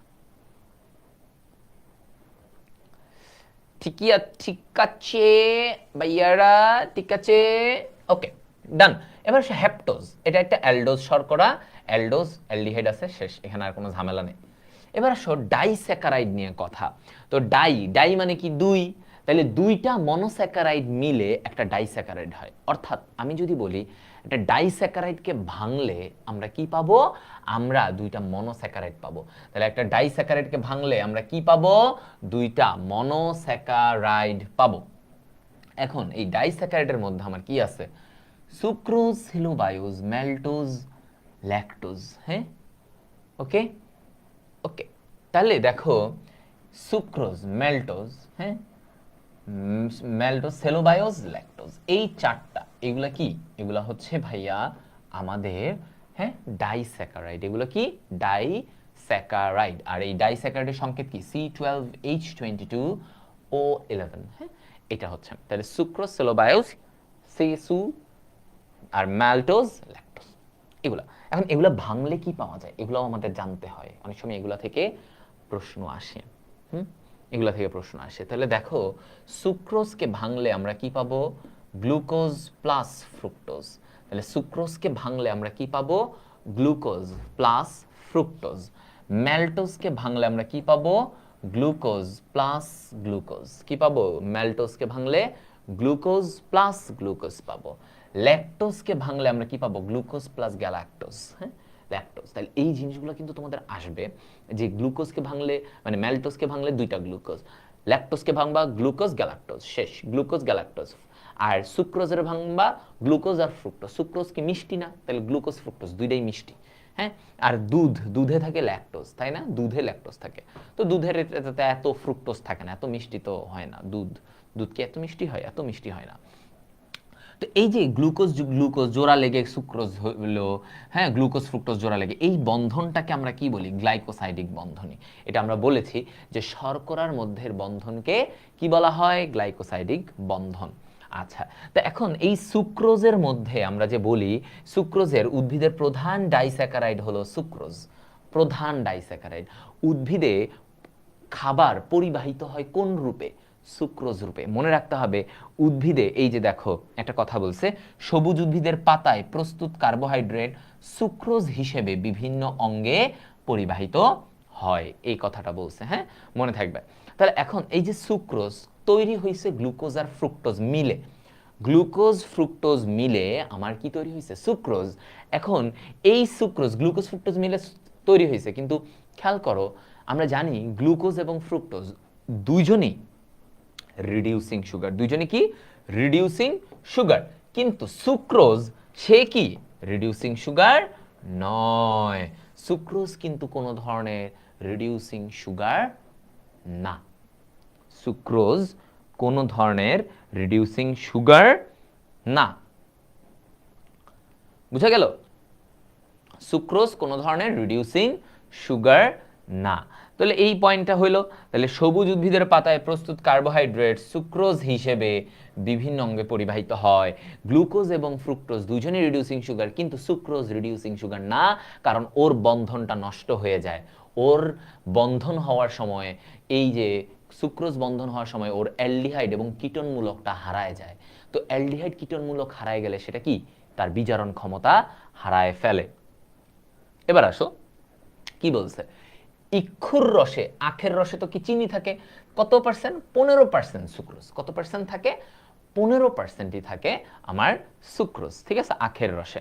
তো এইগুলা বলছে। আচ্ছা, গ্লুকোজ থেকে এটা দ্বিগুণ মিষ্টি, স্বাভাবিক, চিনি তো মিষ্টি হবেই, অনেক মিষ্টি হবে। এবং এর গলনাঙ্কটা দেখো 188। গলনাঙ্ক কত? 188। এটা মনে রাখতে হবে, ইম্পর্টেন্ট। এখন সুক্রোজ গেল, এবার আসে মল্টোজ নিয়ে। তাহলে মল্টোজে কি বলে? মল্টোজে হচ্ছে যে ভাইয়া এটাও গ্লুকোজ মিলে হয়। এবং মল্টোজে একটা জিনিস মনে রাখবা, এটা কি? রিডিউসিং সুগার, আংশিক রিডিউসিং। এই জায়গাটা মনে রাখবা। এটা তোমাদের আসে যে ও আংশিক ভাঙন হয়, আংশিক। তো এই কারণে ওরে কি বলা হয়? আংশিক রিডিউসিং সুগার। তোমাদের আসতে পারে আংশিক রিডিউসিং সুগার কোনটা? তুমি বলবা মল্টোজ।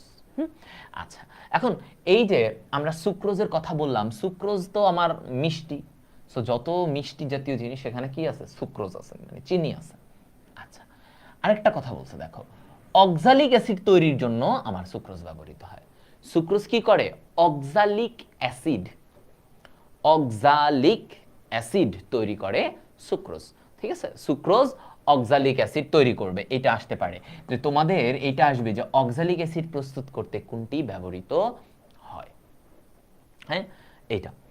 আচ্ছা, এবার আসো সেলোবায়োজ। তাহলে তোমাকে বারবার দেখো, আমি আবারও বলতেছি তোমাদেরকে, যদি বলে ভিটামিন সি তৈরি করতে কোনটা? গ্লুকোজ। ঠিক আছে, ভিটামিন সি তৈরি করতে গ্লুকোজ, সরবিটল তৈরি করতে গ্লুকোজ। যদি বলে অক্সালিক অ্যাসিড, তাহলে কি? সুক্রোজ। তাহলে কি? সুক্রোজ। হ্যাঁ, এই যে পয়েন্টগুলা, এগুলা কিন্তু খেয়াল রাখতে হবে। এখন সেলোবায়োজ, এখানে কি? এখানে হচ্ছে ভাইয়া দুইটা বিটা ডি গ্লুকোজ, আমরা বিটা গ্লুকোজ পড়েছি না? তাহলে দুইটা বিটা গ্লুকোজ জোড়া লেগে সেলোবায়োজ হয়। সেলোবায়োজ মনে রাখবা, যাদের সাথে সেলো আছে, cellobiose, cellobiose, cellobiose, cellobiose বলে না, সেলু বাই। তো কেন বললাম? যাদের নামে সেলু আছে তাদের সবার সাথে কি beta glucose, by cellobiose বি বিটা, তাহলে ওদের কি আছে বিটা গ্লুকোজ। তুমি সেলোবায়োস বলো বিটা গ্লুকোজ, তুমি সেলুলোজে যাও সেখানেও বিটা গ্লুকোজ। হ্যাঁ, আচ্ছা, তাহলে দুই অণু বিটা গ্লুকোজ মিলে আমার এটা হইলো। আচ্ছা, এটাও একটা বিজারণক্ষম, মানে রিডিউসিং ক্ষমতা আছে, বিজারণ করার ক্ষমতা আছে, ঠিক আছে। আচ্ছা, এইখানে তোমার আর কিছু নাই, এটা জারিত করলে এই যে এই জায়গায় দেখো একটা কথা বলছে, ব্রোমিন পানি দিয়ে যদি ওকে জারিত করা যায় তাহলে ও কি তৈরি করবে? সেলোবায়োনিক অ্যাসিড তৈরি করবে। কি তৈরি করবে? সেলোবায়োনিক। তাহলে আমার ব্রোমিন পানি দিয়ে ওকে জারিত করলে কি পাওয়া যাবে? এখানে সেলোবায়োনিক অ্যাসিড পাওয়া যাবে, সেলোবায়োনিক অ্যাসিড। এবার আসো অলিগোস্যাকারাইড। তাহলে অলিগো অল্প, আমি আগেই বলছি অলিগো মানে কি? অলিগো মানে অল্প, অলিগো মানে অল্প। তাহলে তিন থেকে 10টি মনোস্যাকারাইড অণু পাওয়া যায়, তাদেরকে অলিগোস্যাকারাইড বলে। তাদেরকে কি বলবে? অলিগোস্যাকারাইড বলে। ওকে, তাদেরকে কি বলা হয়? Oligosaccharide, oligosaccharide. দেখো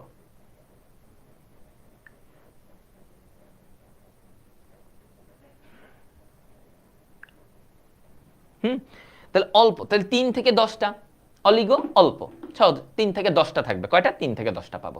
আচ্ছা, এদের মধ্যে কি কি আছে? যেমন দেখো ট্রাইস্যাকারাইড মানে 3টা, এইটারে ভাঙলে তুমি 3টা মনোস্যাকারাইড পাবা, ট্রাইস্যাকারাইড। ওকে, যেমন র্যাফিনোজ, র্যাফিনোজ এরে ভাঙলে কি পাবা? Glucose fructose galactose, GFG. তাহলে আমরা এনে কি পাবো? র্যাফিনোজ, র্যাফিনোজকে ভাঙলে আমরা কি পাবো? GFG, glucose fructose galactose, glucose fructose galactose. এই 3টা জিনিস পাবো, 3টা মনোস্যাকারাইড পাবো। আবার দেখো টেট্রা মানে কি? 4, টেট্রা মানে কি? 4। তাহলে এইটার উদাহরণ কি? স্কারডোজ, স্ট্যাকিওস। তাহলে টেট্রার সাথে আমরা মনে রাখবো স্টা। হ্যাঁ, তাহলে এই যে দেখো স্টাকিওজ, স্কারডোজ, সব স দিয়ে শুরু, সব স দিয়ে শুরু। হ্যাঁ, তাহলে টেট্রাস্যাকারাইড মানে 4টা, ওকে ভাঙলে 4টা মনোস্যাকারাইড পাওয়া যাবে, এটা হচ্ছে তার উদাহরণ। পেন্টাস্যাকারাইড, পেন্টা ভার্বাকোজ, হ্যাঁ ভার্বাকোজ। আচ্ছা, এবার আসো পলিস্যাকারাইড নিয়ে। তাহলে ওগুলার মানে হালকা উদাহরণগুলো পড়তে হবে। টেট্রা, ট্রাই, ট্রাই এর উদাহরণ র্যাফিনোজ, টেট্রা এর উদাহরণ কি? স দিয়ে, স্ট্যাকিওজ, স্কারডোস। হ্যাঁ, স দিয়ে উদাহরণ।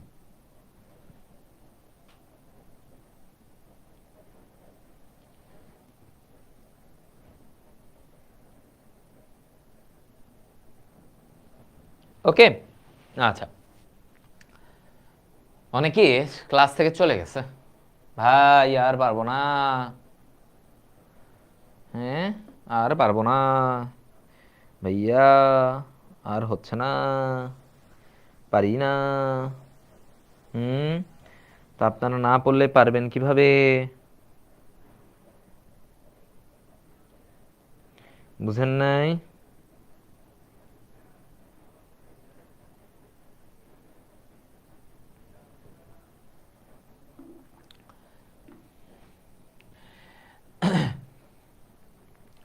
এবার দেখো পলিস্যাকারাইড, পলিস্যাকারাইড এই জায়গাটায় আমাদের কি বলছে?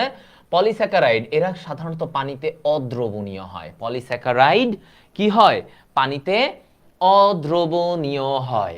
তাহলে এই জায়গায় বলছে কি স্টার্চ, সেলুলোজ, গ্লাইকোজেন ইত্যাদি হলো গুরুত্বপূর্ণ পলিস্যাকারাইড। এরা কেমন গুরুত্বপূর্ণ পলিস্যাকারাইড? হ্যাঁ, এটা আচ্ছা। তো পলি মানে দেখো যেখানে অনেক মানুষ সেখানে গ্যাঞ্জাম বেশি, যেখানে মানুষ বেশি সেখানে গ্যাঞ্জামও বেশি। তো এই যে স্টার্চ, সেলুলোজ এরা দেখো এরা হচ্ছে গুরুত্বপূর্ণ পলিস্যাকারাইড। তো সেলুলোজ প্রকৃতিতে সবচেয়ে বেশি পাওয়া যায়, সবচেয়ে বেশি কি? সেলুলোজ। স্টার্চের পরিমাণ দ্বিতীয়, তাহলে সবচেয়ে বেশি কোনটা? সেলুলোজ। সেলুলোজ সবচেয়ে বেশি পরিমাণে পাওয়া যাবে, সেলুলোজ। আচ্ছা, তো এখন পলিস্যাকারাইডে আমরা দেখি গাঠনিক পলিস্যাকারাইড, আরেকটা হচ্ছে সঞ্চয়ী পলিস্যাকারাইড। গাঠনিক এবং সঞ্চয়ী পলিস্যাকারাইড। তো দেখো গাঠনিক পলিস্যাকারাইডের মধ্যে এই যে সেলুলোজ, হেমিসেলুলোজ মানে এরা গঠনের কাজে করে, এরা গঠনের কাজ করে। আর এই যে সেলুলোজ দেখো সব কোষের কোষ প্রাচীরে কি আছে? সেলুলোজ আছে। তার মানে সেলুলোজের সংখ্যা পৃথিবীতে সবচেয়ে বেশি। সেলুলোজের সংখ্যা পৃথিবীতে সবচেয়ে বেশি। বুঝছো? সেলুলোজের সংখ্যা সবচেয়ে বেশি। এরা হচ্ছে গাঠনিক, যেহেতু এরা গঠনের কাজ করে। আর যেহেতু পলিস্যাকারাইড, এরা কেমন হবে? অদ্রবণীয় হবে পানিতে। এরা সহজে সবাই অদ্রবণীয়, কারণ এরা দ্রবণীয় হইতে চায় না। ওই যে অনেক মানুষ না, দ্রবণীয় হবে কেমনে? অনেক গ্যাঞ্জাম তো হইতে পারে না, দ্রবণীয় হইতে পারে না। অনেক মানুষ না, এই অনেক মানুষ থাকলে এই গ্যাঞ্জাম, তাই না? একা একা অনেক ভালো। এই যে হৃদয় ভাই মনোস্যাকারাইড, তারপরে ধরো বাদল ভাই, ইয়াসিন ভাই, কাব্য ভাই, ওনারা হচ্ছে ডাইস্যাকারাইড। অ্যান্ড পলিস্যাকারাইড আছে, নাম বলবো না, নাম বলা যাবে না। যাই হোক, পলিস্যাকারাইড কেউ নেই। পলিস্যাকারাইড হচ্ছে দুবাইয়ের শেখ, তারা হচ্ছে পলিস্যাকারাইড। তাদের অনেকজন তাদের থাকে, দুবাইয়ের শেখ, তাই না?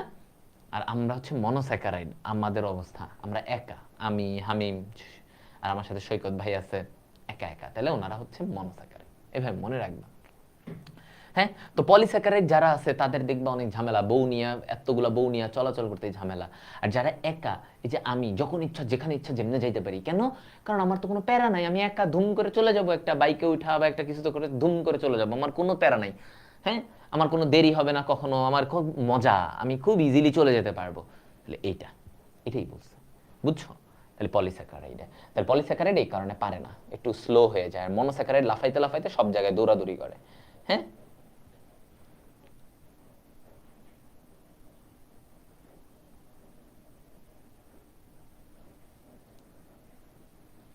বুঝছো?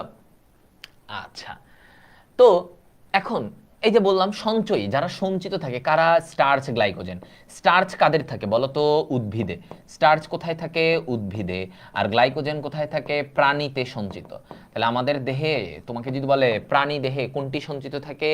গ্লাইকোজেন। প্রাণী দেহে গ্লাইকোজেন সঞ্চিত থাকে। এবার আসো শ্বেতসার বা স্টার্চ। শ্বেতসার বা স্টার্চ। তো স্টার্চের মধ্যে, স্টার্চ গঠিত হয় দুইটা জিনিস দিয়ে, এক অ্যামাইলোজ আর একটা অ্যামাইলোপেকটিন। অ্যামাইলোজ এবং অ্যামাইলোপেকটিন, এই দুটা, ঠিক আছে? তো এইখানে এই জায়গাটাতে স্টার্চের মধ্যে আমরা যেটা বলি যে দেখো, ধান, গম, আলু, কি বলছি? ধান, গম, আলু, এরা হচ্ছে স্টার্চের প্রধান উৎস। এরা কেমন? স্টার্চের প্রধান উৎস। ধান, গম আর হচ্ছে আলু, এরা কি? স্টার্চের প্রধান উৎস। এগুলা থেকে, এই যে তুমি শর্করা পাও, কোথা থেকে পাও? তুমি ভাত খাও, রুটি খাও, এগুলা থেকেই পাও। তাহলে এটা বলছেন। আচ্ছা, এখন আমি কি বলছি? অ্যামাইলোজ আর অ্যামাইলোপেকটিন মিলে কি হয়? এই স্টার্চ গঠন করে, অ্যামাইলোজ আর অ্যামাইলোপেকটিন। তো এটা দেখো অ্যামাইলোজের গঠন, আর নিচের এটা হচ্ছে অ্যামাইলোপেকটিনের গঠন, ঠিক আছে? তো আমরা আসতেছি সেটা নিয়ে। তো এখন দেখো এটা কি হয়? এটা আয়োডিন দ্রবণে এরা গাঢ় নীল বর্ণ ধারণ করে। কি হয়? নীল বর্ণ ধারণ করে। এখন এই জায়গায় আমি যদি বলি স্টার্চ দুই প্রকার। স্টার্চ কয় প্রকার? দুই প্রকার, অ্যামাইলোজ, অ্যামাইলোপেকটিন বলছি। এখন অ্যামাইলোজ দেখো, অ্যামাইলোজের কোনো শাখা নাই, অশাখ। হ্যাঁ, 200 থেকে 1000টা থাকে, কিন্তু অশাখ, মানে এই যে অ্যামাইলোজ একদম সোজা, একদম সোজা হচ্ছে অ্যামাইলোজ, ওর কোনো শাখা আছে? নাই। হ্যাঁ, এবং সেখানে জাস্ট 1,4 বন্ধন। 1,4 মানে কি? 1 নাম্বার আর 4 নাম্বার কার্বনের মধ্যে একটা বন্ধন, 1 আর 4 নাম্বারের কার্বনের বন্ধন। তাহলে ওইখানে কি থাকে? আলফা 1,4 বন্ধন। হ্যাঁ, আর অন্যদিকে অ্যামাইলোপেকটিন, দেখো অ্যামাইলোপেকটিন কি? অনেক গ্লুকোজ, এবং সেটা শাখান্বিত। দেখো অ্যামাইলোপেকটিনে এইভাবে একটা থাকে, আবার এইখানে একটা আছে, এরা আবার একটা আরেকটার সাথে কানেক্টেড, দেখছো? হ্যাঁ, তাহলে দেখো এই এই আবার ওর এইখান দিয়ে শাখা, তাহলে এই জিনিসটাকে বলা হয় শাখান্বিত। তাহলে এই গঠনটাকে আমরা কি বলবো? এটা হচ্ছে অ্যামাইলোপেকটিন। অ্যামাইলোপেকটিন ও কেমন হবে? একটু শাখান্বিত হবে, এবং ওর এখানে এই যে পাশাপাশি কি থাকে? 1,4 বন্ধন, আর উপরে নিচে 1,6 বন্ধন, আর পাশাপাশি 1,4 গ্লাইকোসাইডিক বন্ড। 1,6 মানে 1 আর 6 নাম্বার কার্বনের মধ্যে। ওকে,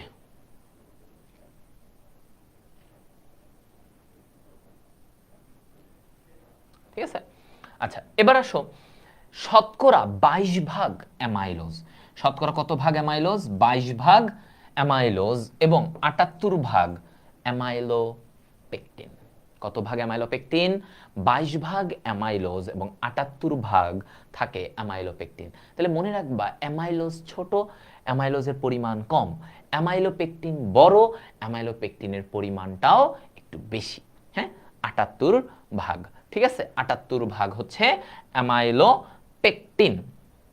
আচ্ছা, তো এখানে এরপর আসো গোল আলুর বলা হচ্ছে, তাহলে এটা মনে রাখবা অ্যামাইলোপেকটিন এগুলো শেষ। অ্যামাইলোজ আয়োডিনে কালো বর্ণ দেয় আর অ্যামাইলোপেকটিন লাল। অ্যামাইলোজ কালো দেয় আর অ্যামাইলোপেকটিন একটু লাল দেখায়।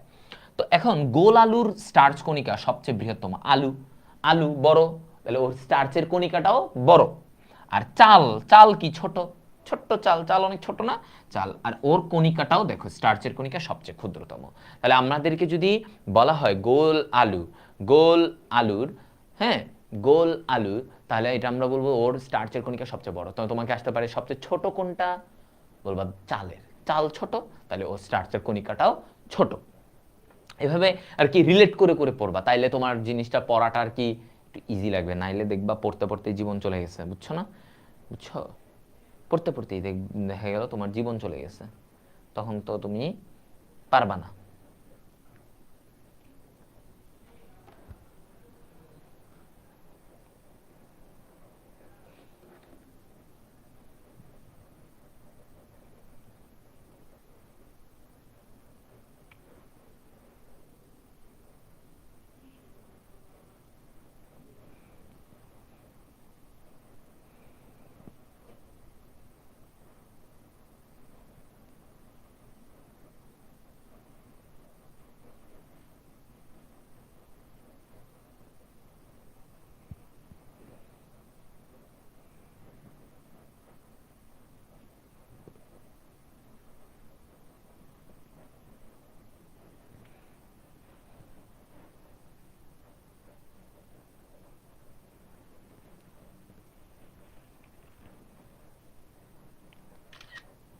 ওকে,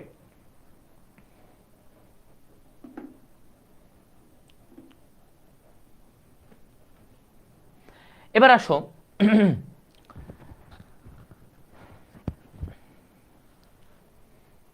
এইখানে, তাহলে স্টার্চের ধর্ম, স্টার্চের ধর্ম। ওকে, আচ্ছা তোমাদের এতটুকুর মধ্যে কোনো কারো প্রবলেম আছে কিনা আমাকে একটু বলো। এই এতটুকুর মধ্যে কারো কোনো প্রবলেম আছে কিনা? আমরা শর্করার মানে মোটামুটি অনেকখানি শেষ, ঠিক আছে? হ্যাঁ,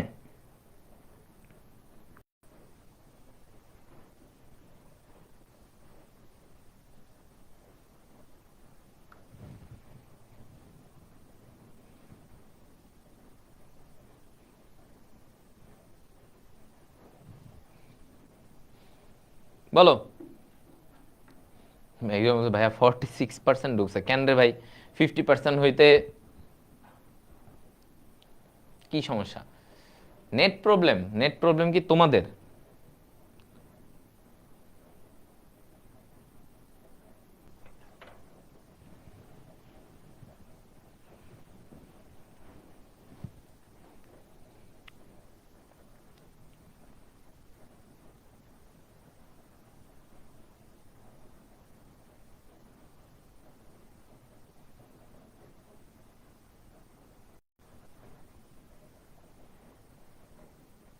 বলো কারো।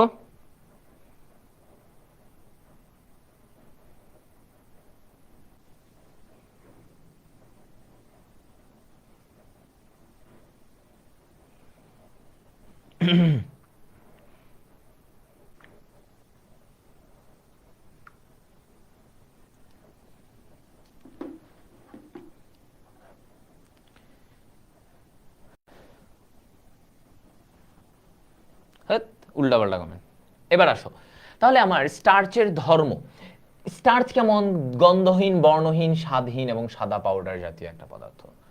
কিছু নাই, স্টার্চ একটা নিরস। স্টার্চ হচ্ছে কেমন? স্টার্চ হচ্ছে একটা নিরস, রসকস নাই, জীবনে কিচ্ছু নাই। দেখো, হীন, হীন, হীন, স্বাদ নাই, বর্ণ নাই, গন্ধ নাই, তো তোর বাইসা থেকে লাভ কি?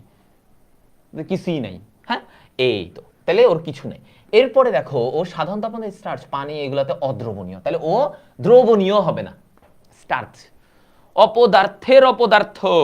হ্যাঁ, এই যে এই একজন জয়িতা মেহজাবিন বলছে ভাই আপনার মতো এই। হ্যাঁ, এই তাহলে এরপরে দেখো আয়োডিন দ্রবণে স্টার্চ নীল বর্ণ ধারণ করে। আয়োডিন দ্রবণে স্টার্চ নীল বর্ণ, খুব ইম্পর্টেন্ট, নীল বর্ণ, নীল রং ধারণ করে। ঠিক আছে, নীল রং ধারণ করবে, লাল হইতে পারে না। কি রে ভাই, অবশ্য আমি নীল পরে আছি, আচ্ছা আমার সাথে মিল হয়ে গেল।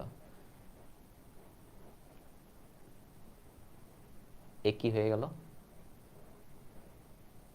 তোরা এদিকে আমাকে পচাচ্ছিস, আবার নীলের সাথে ম্যাচ করে গেল আমার টি শার্টটা। আজকে আমি মাত্র বলতে নিছিলাম যে লাল রং যাদের হয় তারা একটু লাল রং হইতে পারতো, কি সব নীল বোরিং কালার, লাল হবে একটু কড়া কড়া কড়া কালার, লাল টাল। হ্যাঁ, আমি দেখি নীল পরে আসছি, হইল না, না ট্রিকের সাথে মিললো না আমার।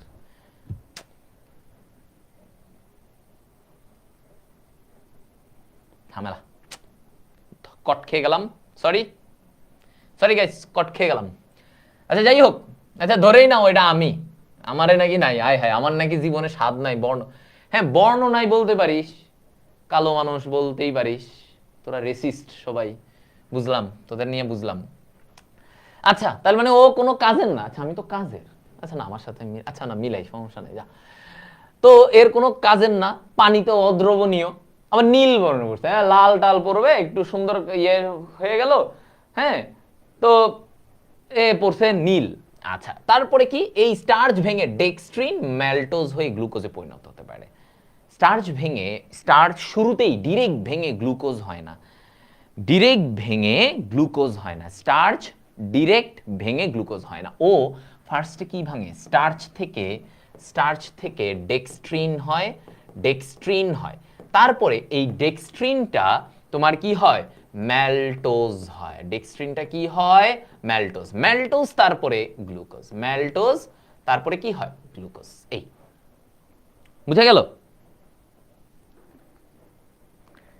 হ্যাঁ,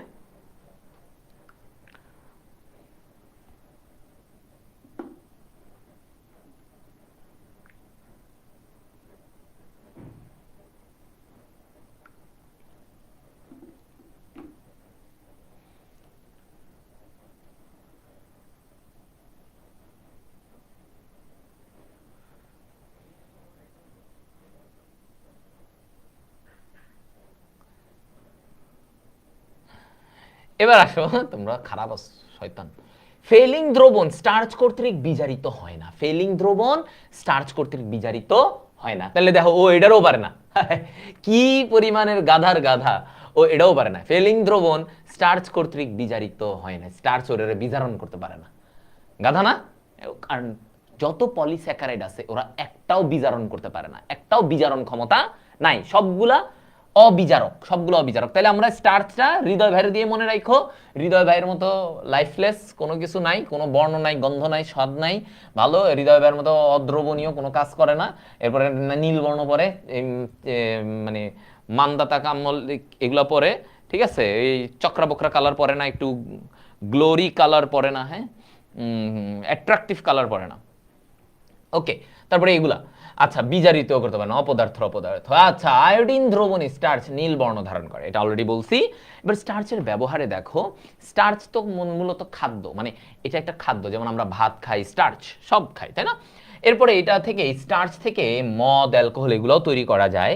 তারপরে বলা হচ্ছে যে কাগজ ও আঠা প্রস্তুত করতেও আমার এই জিনিসটা কাজ করে, স্টার্চের ব্যবহার হয়। ওকে, আচ্ছা এবার আসো স্টার্চের ব্যবহার, এগুলো একদম ইজি। এটা কাগজ বানানো হয় স্টার্চ দিয়ে, ওই যে তুমি দেখছো না বিভিন্ন খড়, মানে পাতা, হাবিজাবি এগুলো দিয়ে কিন্তু তোমার কাগজের ম্যাটেরিয়ালস, কাঁচামাল তৈরি করা হয়।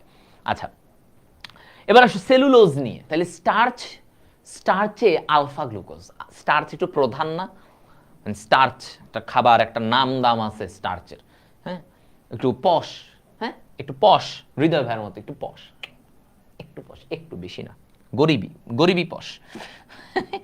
এবার আসো সেলুলোজ, সেলুলোজ সিরাতেনার মতো চলে। ওর দেহ কি আছে? Beta glucose.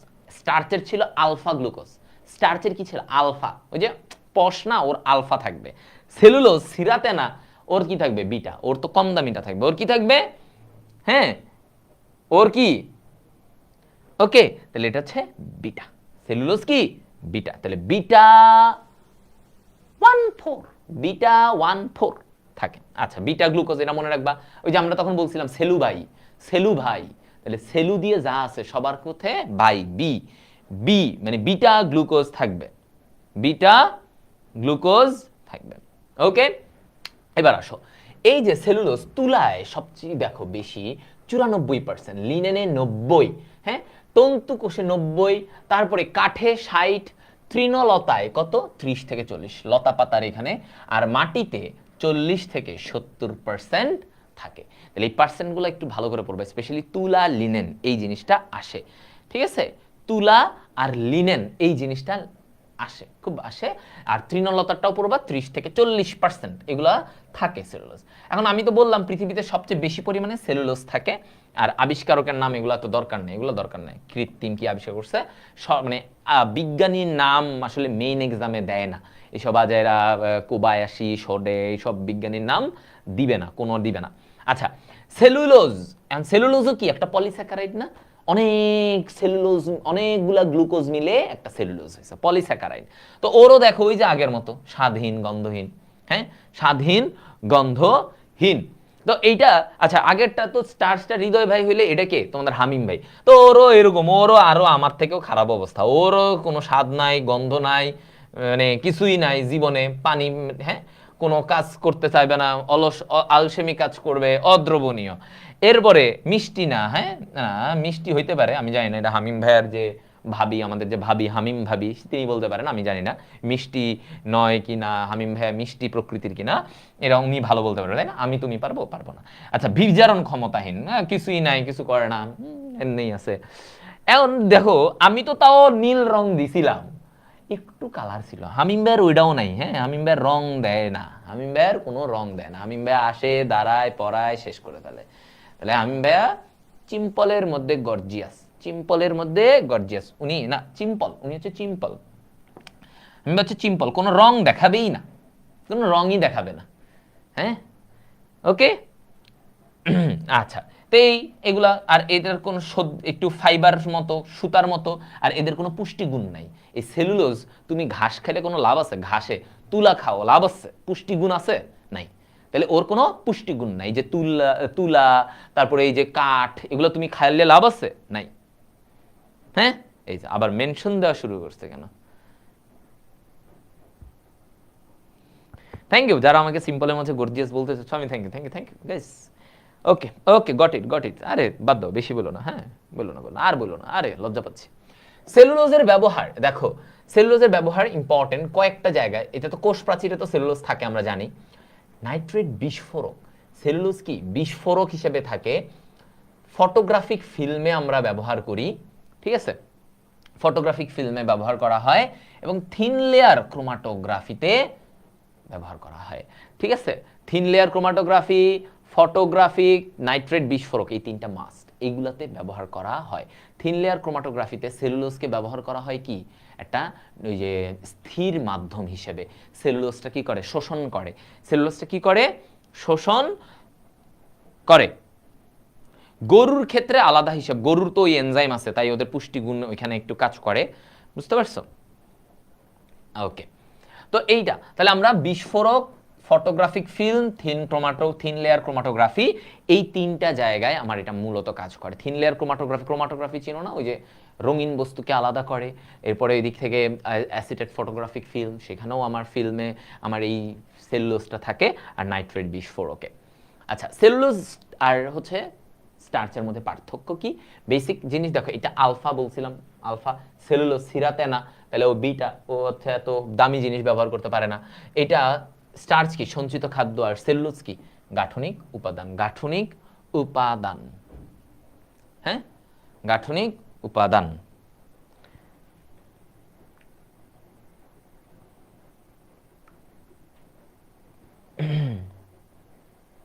ঠিক আছে?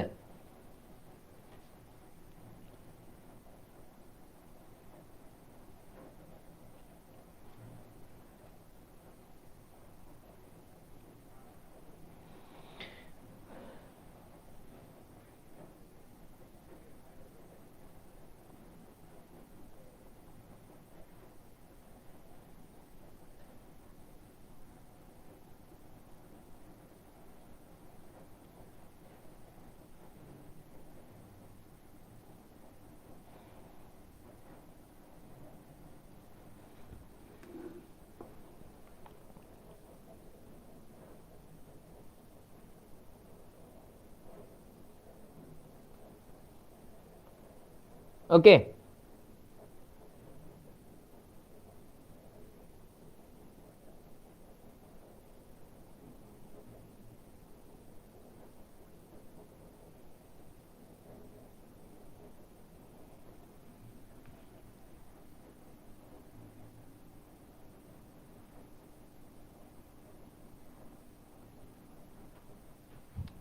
এটা তাহলে আমাদের গেল। এবার আসো গ্লাইকোজেন নিয়ে। তাহলে গ্লাইকোজেনে আমার কি বলছে, এটা প্রধান সঞ্চিত খাদ্য উপাদান। ওকে, তো ফাইন, গ্লাইকোজেনে কি থাকবে, আলফা গ্লুকোজ। গ্লাইকোজেনে আলফা গ্লুকোজ, হ্যাঁ আচ্ছা, গ্লাইকোজেনে কি থাকবে, আলফা গ্লুকোজ। এরপরে কি বলছে দেখো, গ্লাইকোজেন কোথায় থাকে, লিভার আর মাংসপেশিতে জমা থাকে গ্লাইকোজেন। গ্লাইকোজেন লিভার মাংসপেশিতে গ্লাইকোজেনটা জমা থাকে। এতটুকু মাথায় রাখবা, আমাদের কোথায়, যকৃতে এবং আমাদের যে পেশি সেখানে গ্লাইকোজেন জমা থাকে। এই গ্লাইকোজেনের ধর্মের মধ্যে লাগবে, গ্লাইকোজেন একটা পলিস্যাকারাইড, পানিতে আংশিক দ্রবণীয় এবং আয়োডিনে ও লালচে বেগুনি। তাহলে আমরা কি দেখলাম, স্টার্চ সে নীলবর্ণ, আয়োডিনে নীল, সেলুলোজ ও তো নাই, সিরাতে না, তাহলে ওর কি, ও হচ্ছে নাই, কোনো কালারই দেখায় না। আর এইদিকে গ্লাইকোজেন ও আবার একটু রং ঢং করা পাবলিক, লালচে বেগুনি, হ্যাঁ লালচে বেগুনি কালার দেখাবে। আচ্ছা ভালো, একটু লালচে বেগুনি। ঠান্ডা পানিতে এটা কি সাসপেনশন তৈরি করে, কোন পানিতে, ঠান্ডা পানিতে এরা সাসপেনশন তৈরি করে। তারপরে হচ্ছে যে আর্দ্র বিশ্লেষিত হয়ে এরা আলফা ডি গ্লুকোজ অণু প্রদান করে, আলফা ডি গ্লুকোজ অণু প্রদান করে। এবার আসো গ্লাইকোজেনের ব্যবহার। পেশিতে সঞ্চিত গ্লাইকোজেন পেশির কাজে শক্তি যোগায়, ভালো। যকৃতের গ্লাইকোজেন ভেঙে গ্লুকোজ সাপ্লাই দেয়, আর রক্তে গ্লুকোজের স্বাভাবিক মাত্রা। তাহলে এই যে গ্লাইকোজেনটা কি জমা থাকে এখানে, গ্লাইকোজেনটা কি জমা থাকে, হ্যাঁ গ্লাইকোজেনটা কি থাকে, জমা থাকে।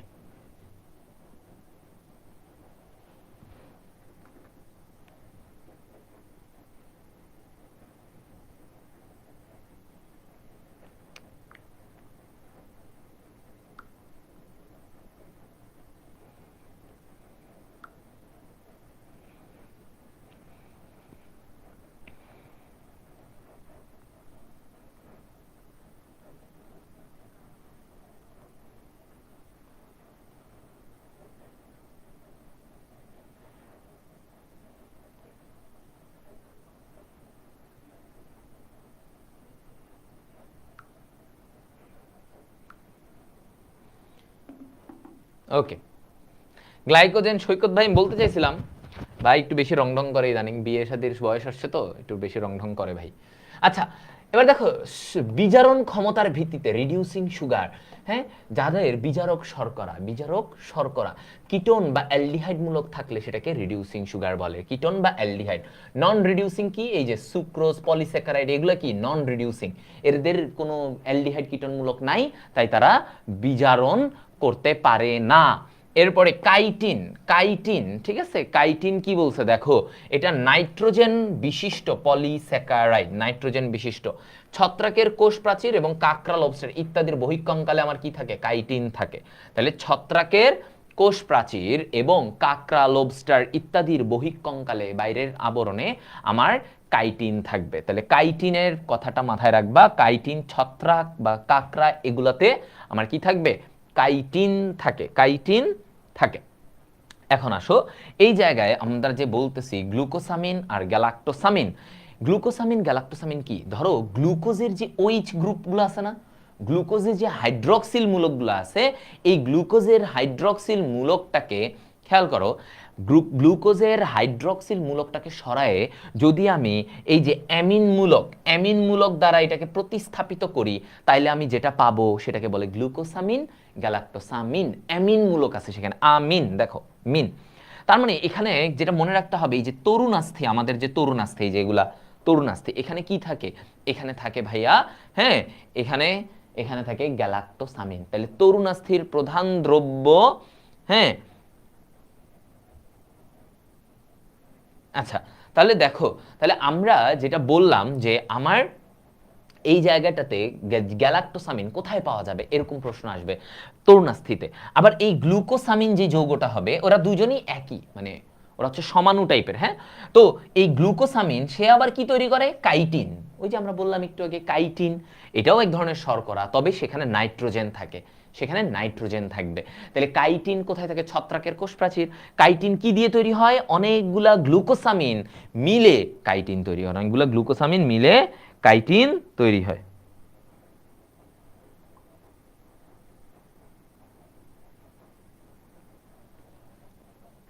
ওকে, ফাইন ফাইন। এবার আসো, এইখানে আর কিছু না, এগুলো মোটামুটি আমরা বলে ফেলছি, লুব্রিক্যান্ট এগুলা যে হিসেবে কাজ করে। আচ্ছা, তো তোমাদের এই যে শর্করা তো পড়ালাম, আমিষ, অ্যামিনো অ্যাসিড তোমাদের হামিম ভাইয়া পড়াবে, ঠিক আছে, হামিম ভাইয়া পড়াবে। আমি তোমাদেরকে লিপিডের এই জায়গাটা, শর্করা আর লিপিডটা পড়াবো।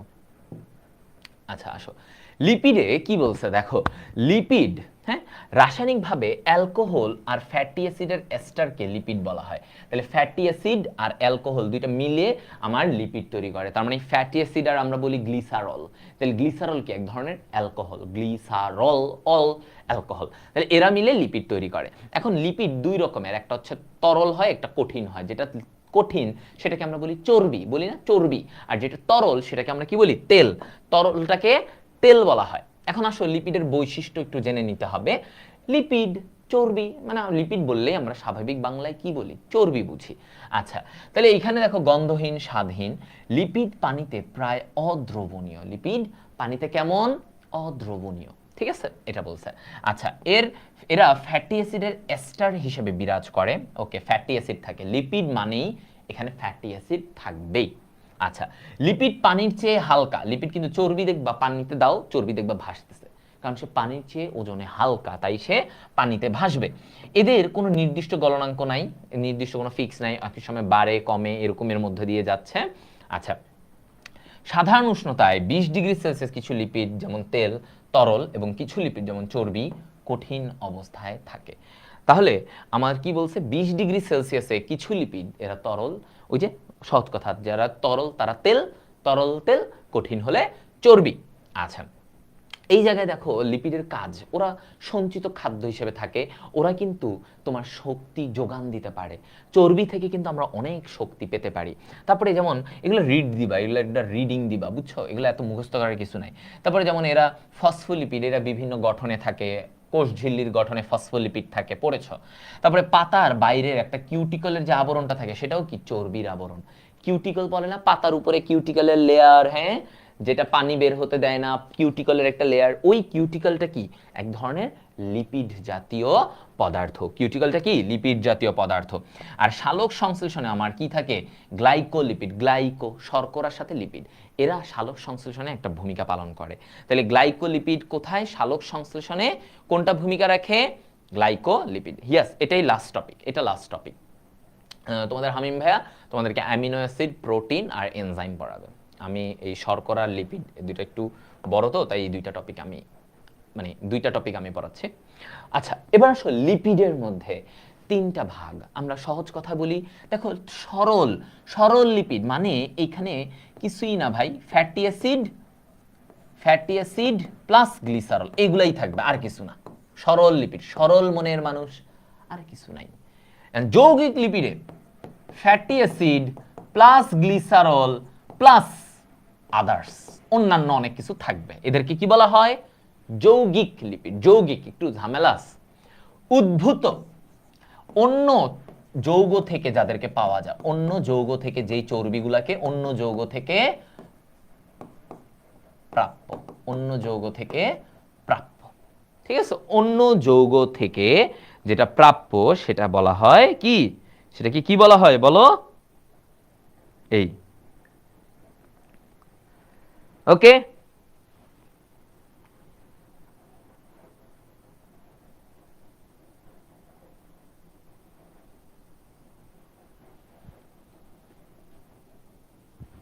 এবার আসো তাহলে আমরা এই পয়েন্টগুলা বুঝলাম যে মানে মেইন ক্যারেক্টার। তো এখন সরল লিপিড আবার বলছে দুই রকম, এগুলো নিয়ে আমরা আসতেছি একটু পরে, হ্যাঁ একটু পরে আসতেছি। তো এখন দেখো সরল লিপিড, এই যে সরল লিপিড দুই প্রকার, এটা মনে রাখবা, একটা হচ্ছে স্নেহদ্রব্য আর একটা হচ্ছে মোম। সরল লিপিড মানে কি, যেখানে আমরা চর্বির মানে ফ্যাটি অ্যাসিড আর গ্লিসারল ছাড়া অন্য কোনো কিছু পাবো না সেটা।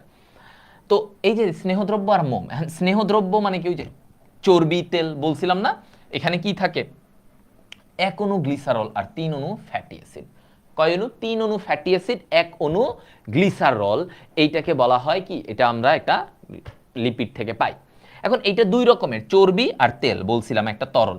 আর চর্বি কেমন চর্বি, এটা হচ্ছে যে তোমার একটু স্যাচুরেটেড বা সম্পৃক্ত ফ্যাটি অ্যাসিড দিয়ে। সম্পৃক্ত মানে কি, সেখানে কোনো ডাবল বন্ড ট্রিপল বন্ড নাই, ডাবল বন্ড ট্রিপল বন্ড নাই, সেটা হচ্ছে সম্পৃক্ত। তাহলে ফ্যাটটা কি, সম্পৃক্ত ফ্যাটি অ্যাসিড। ফ্যাটি অ্যাসিড কি, এটা এক ধরনের অ্যাসিড, নর্মাল একটা অ্যাসিড যেটা চর্বিতে পাওয়া যায়, অ্যাসিডের মতোই, নর্মাল অ্যাসিডের গঠনের মতোই, বাট এটা পাওয়া যাবে কোথায়, চর্বিতে, এটাই বলছে। তাহলে এই চর্বি আর এখানে হচ্ছে তেল, চর্বি তেল, চর্বিতে পাওয়া যায় সম্পৃক্ত আর তেলে পাওয়া যায় কি, অসম্পৃক্ত।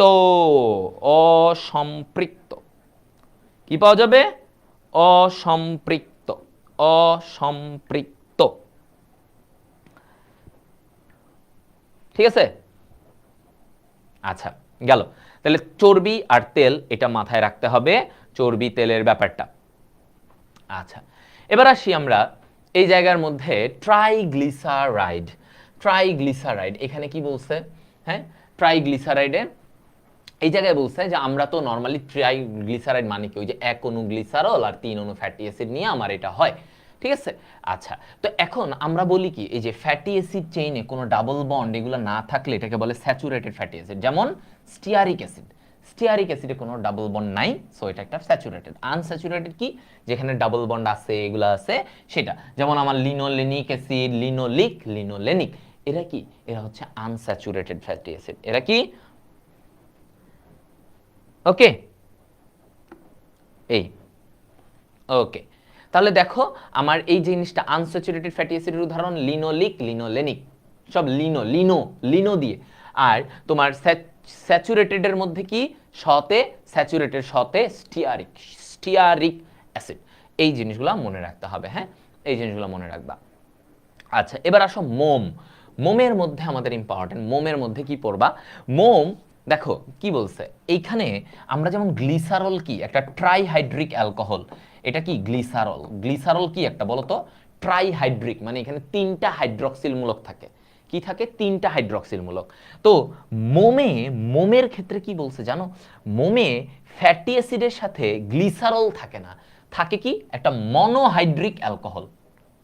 তাহলে পার্থক্যটা এখানে, নরমাল লিপিডে আমরা কি পড়েছি, গ্লিসারল থাকে, ট্রাইহাইড্রিক মানে 3টা হাইড্রক্সিল থাকে গ্লিসারলে, বাট এইখানে মোমে বলছে এখানে মনোহাইড্রিক থাকবে মানে একটা হাইড্রক্সিল, তখন আমরা সেটাকে মোম বলি।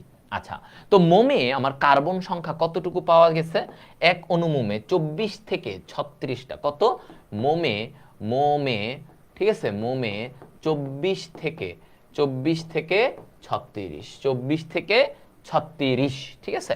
এখন এই জায়গায় ফ্যাটি অ্যাসিডের পরিসর কত, C14 থেকে C36, অ্যালকোহলের পরিসর C16 থেকে C36, হ্যাঁ তাহলে অ্যালকোহলটা একটু বেশি 16 থেকে 36, আর এখানে 14 থেকে 36 ফ্যাটি অ্যাসিডের পরিসর, একটু দেখে যাবা, এটা মাঝে মাঝে দিতে পারে আর কি, মানে একটু স্লাইটলি ইম্পর্টেন্ট, স্লাইটলি।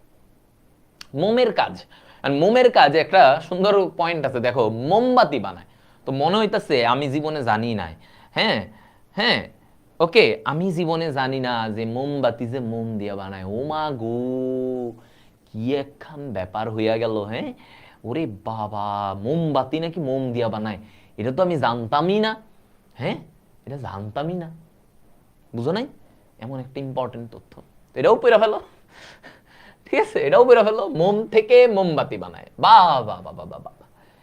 এটা পিসি পোলাও না জানে মোম থেকে মোমবাতি বানাবে, মোমবাতি কি আর ইয়া দিয়া বানাবে, শর্করা দিয়া বানাবে?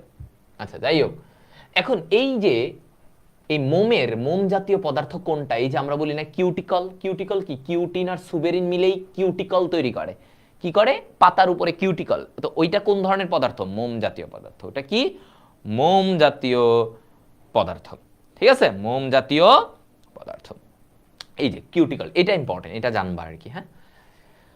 ওকে ফাইন, এবার আসি আমরা যৌগিক লিপিড। তাহলে যৌগিক লিপিড কথাটা বললে আমাদের মাথায় কি কাজ করে, যৌগিক, তাহলে যৌগিক লিপিড অর্থাৎ আমার এখানে লিপিডের উপাদানের বাইরেও অন্য অনেক উপাদান থাকে, যেমন 4 প্রকার যৌগিক লিপিড আছে, কয় প্রকার, 4, তো কি কি, ফসফোলিপিড, দেখো ফসফো, তাহলে ফসফেট আছে লিপিডের সাথে, কি আছে, ফসফেট, ফসফেট আছে, ফসফেট প্লাস লিপিড। তো এই ফসফোলিপিডের উদাহরণ কি, লেসিথিন, সেফালিন, প্লাজমালোজেন, তাহলে এটা আমরা কি বলি, সিপিএল, সিপিএল, ঠিক আছে, সিপিএল, সেফালিন, প্লাজমালোজেন, লেসিথিন, এই জিনিসগুলা থাকে।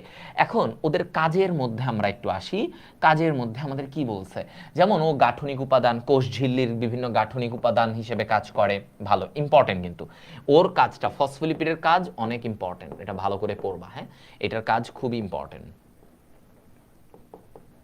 মেডিকেলের জন্য।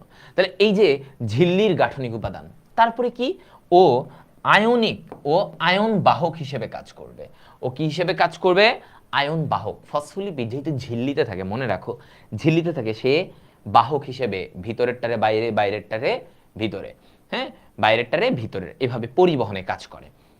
আচ্ছা, তারপরে আসো, ওরা এনজাইমের প্রস্থেটিক গ্রুপ, মানে প্রস্থেটিক গ্রুপ মানে কি, এনজাইমের, এনজাইম বেসিক্যালি প্রোটিন, এনজাইম কি, প্রোটিন, এই প্রোটিনের অপ্রোটিন অংশ, প্রোটিনের সাথে যদি কোনো অপ্রোটিন আজাইরা জিনিস যুক্ত থাকে, সেটারে কি বলবা, সেটারে বলবা প্রস্থেটিক গ্রুপ, কি বলবা, প্রস্থেটিক গ্রুপ, ঠিক আছে, প্রস্থেটিক গ্রুপ বলবা।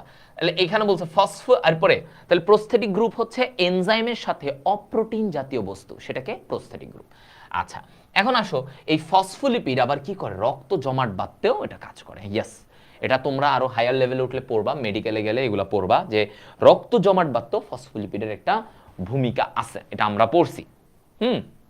ওকে, এবার আসো গ্লাইকোলিপিডের পয়েন্ট, কি বলছি, গ্লাইকোলিপিড, গ্লাইকো মানে কি, লিপিডের সাথে গ্লাইকো মানে শর্করা আছে, লিপিডের সাথে কি আছে, শর্করা আছে, এটাকে গ্লাইকোলিপিড বলে। তাহলে এটা কোথায় পাওয়া যাবে, হ্যাঁ, সূর্যমুখী ও তুলার বীজ, কোথায় পাবো ভাইয়ারা, সূর্যমুখী ও তুলার বীজে গ্লাইকোলিপিড পাওয়া যায়। এখন এখানে একটা কথা বলে যে গ্লাইকোপ্রোটিন, কি বলছে দেখো, গ্লাইকোপ্রোটিন ও গ্লাইকোলিপিডকে মিলিতভাবে গ্লাইকোক্যালিক্স বলা হয়, কি বলা হয়, গ্লাইকোলিপিড আর গ্লাইকোপ্রোটিনকে আমরা মিলিতভাবে কি বলবো, গ্লাইকোক্যালিক্স, গ্লাইকোক্যালিক্স বলা হয়, হ্যাঁ, ওকে।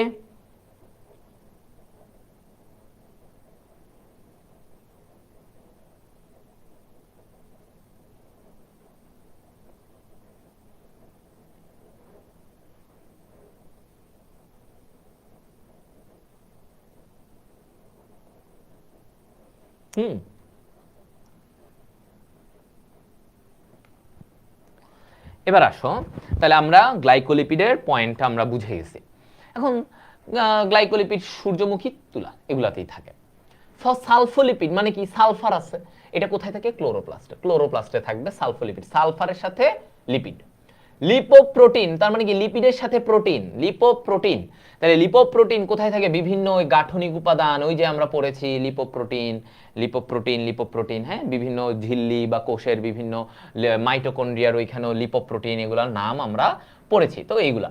তো মূলত এখানে ফসফোলিপিডটা সবচেয়ে ইম্পর্টেন্ট, কোনটা ইম্পর্টেন্ট, ফসফোলিপিড সবচেয়ে বেশি ইম্পর্টেন্ট, এটাই এখানে মূল ভূমিকা পালন করে। আচ্ছা, এখন দেখো, এই যে লিপিড প্রোফাইল, লিপিড প্রোফাইল একটা পরীক্ষা, মানে এটা হচ্ছে লিপিডের মানগুলা জানা। আমাদের যখন লিপিড প্রোফাইল টেস্ট দেয়, আমরা কি দেখি যে আমার মানগুলা জানা আছে কি, মানে আমার লিপিডের লেভেলগুলা কত। তো লিপিডের মধ্যে অনেকগুলো ব্যাপার আছে। একটা হচ্ছে টোটাল কোলেস্টেরল টিসি, একটা হচ্ছে লো ডেনসিটি লিপোপ্রোটিন, এটা খারাপ, এলডিএল, হাই হাই মানে ভালো, হাই ডেনসিটি লিপোপ্রোটিন, আর একটা হচ্ছে ট্রাইগ্লিসারাইড, এগুলো দেখা হয়। হ্যাঁ, তাহলে আমরা এখানে কি দেখতেছি দেখো, টোটাল কোলেস্টেরল এটা less than 200, HDL greater than 400, LDL less than 100, triglyceride less than 150। তাহলে এগুলো হচ্ছে আমার ব্যাপার। হ্যাঁ, এই জিনিসগুলো একটু দেখে নিতে পারো, মানে এত ইম্পর্টেন্ট না, বাট একটু দেখে গেলে ভালো আর কি। এত ইম্পর্টেন্ট না, আমি বলে দিলাম এত ইম্পর্টেন্ট না, কারণ এগুলা এত তোমাদের আসলে এইসব মান দেয় না। তারপরেও একবার যদি দেখে যেতে পারো একটু ভালো হয়, নিজের কনফিডেন্সটা ভালো হবে। এবার আসো উদ্ভূত লিপিড। উদ্ভূত মানে কোনো জায়গা থেকে এটারে নেওয়া হয়েছে, ওই লিপিডটা একটা জায়গা থেকে তৈরি করে আনা হয়েছে।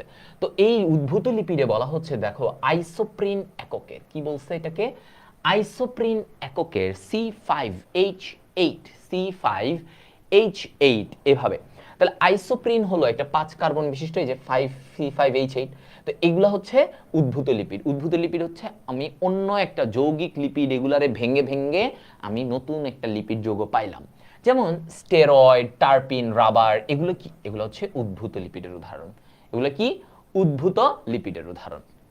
আচ্ছা, তো দেখো স্টেরয়েড ইম্পর্টেন্ট। স্টেরয়েডের মধ্যে আমার কি থাকে, স্টেরয়েডের মধ্যে যাদের হাইড্রক্সিল থাকে তাদেরকে বলা হয় sterol, hydroxyl, all all all sterol. আচ্ছা, এই যে যেমন কোলেস্টেরল, আর্গেস্টেরল, এগুলো বিভিন্ন ধরনের স্টেরয়েড, এগুলো কি বিভিন্ন ধরনের স্টেরয়েড। এখন দেখো একটা কথা, হৃৎপিণ্ডের চিকিৎসায় কি ব্যবহার করা হয়, ডিজিটালিন, এই স্টেরয়েডটা ব্যবহার করা হয় হৃৎপিণ্ডের চিকিৎসায়। মনে রাখবা হৃৎপিণ্ডের চিকিৎসায় আমাদের কি একটু ডিজিটাল জিনিসপত্র লাগবে, নাইলে তুমি পুরানা দিনের মতো করে অপারেশন করলে হবে না হৃৎপিণ্ডে। তাহলে কি হৃৎপিণ্ডের চিকিৎসা আমার ডিজিটাল ব্যবস্থা লাগবে, তাহলে আমার কোন স্টেরয়েডটা লাগতেছে, ডিজিটালিন স্টেরয়েড লাগতেছে। এরপরে দেখো নিউরোস্পোরা ও ইস্ট। হ্যাঁ, নিউরোস্পোরা ও ইস্ট এগুলো আগেকার কোষ, এগুলো কি আগেকার দিনের মানে আদি কোষ, এগুলা কি আদি, একটু পুরানা, ইস্ট এগুলা কি নিম্ন শ্রেণীর আদি কোষী। তো এরকম ভাবে মনে রাখবা এরা একটু আগেকার দিনের কোষ, তাহলে ওদের আর্গোস্টেরল থাকবে। ওদের কি থাকবে, নিউরোস্পোরা ইস্টে কি পাবা, আর্গোস্টেরল। আর আলু, চুপড়ি আলু, এগুলাতে আমরা অনেক বেশি কোলেস্টেরল পাই, কোলেস্টেরল অনেক থাকে। তো এই কারণে আলু বেশি খাওয়া আবার ভালো না, এত ভালো না, ঠিক আছে, এত ভালো না।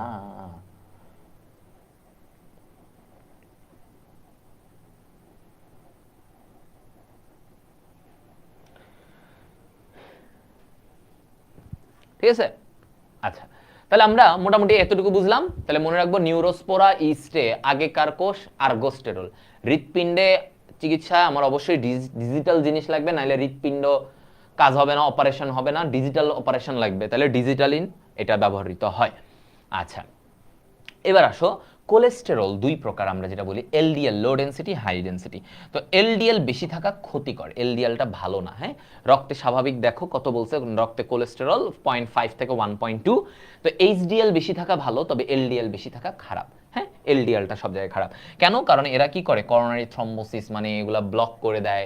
ব্লক করে দিলে তখন ওইখান থেকে তোমার আর যাওয়া আসা হইতে পারে না, এবং ওরা আলটিমেটলি সে হার্ট অ্যাটাক হতে পারে, এগুলো এই ধরনের জিনিস।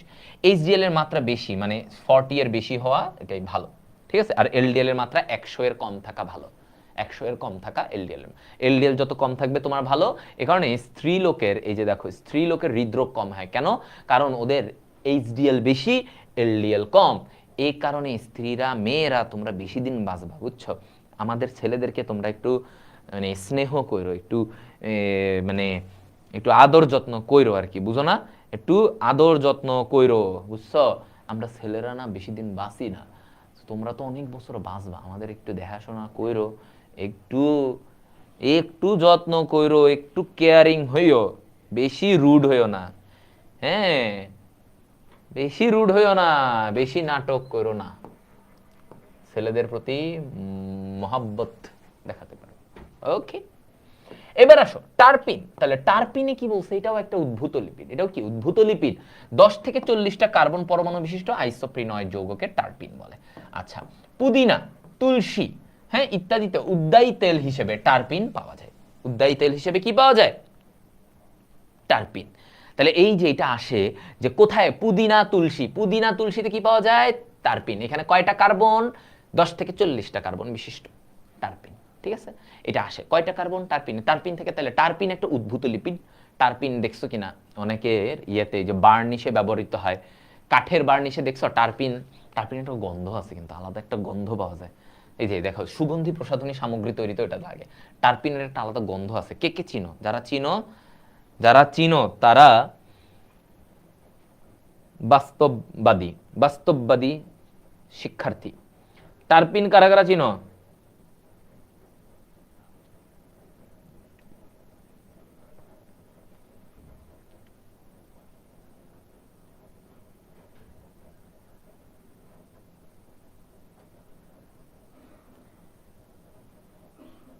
গুড, টারপিন চিনো? গুড, আমারও ভাল লাগে। গুড, এই যে তোমরা বাস্তববাদী শিক্ষার্থী।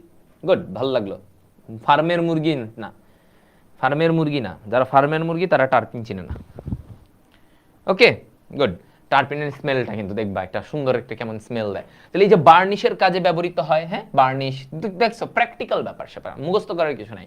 গন্ধটাও সুন্দর, এবং তোমরা দেখছো যে সোফা এইসবে বার্নিশে এটা কিন্তু দেয়, টারপিন দেয় একটা।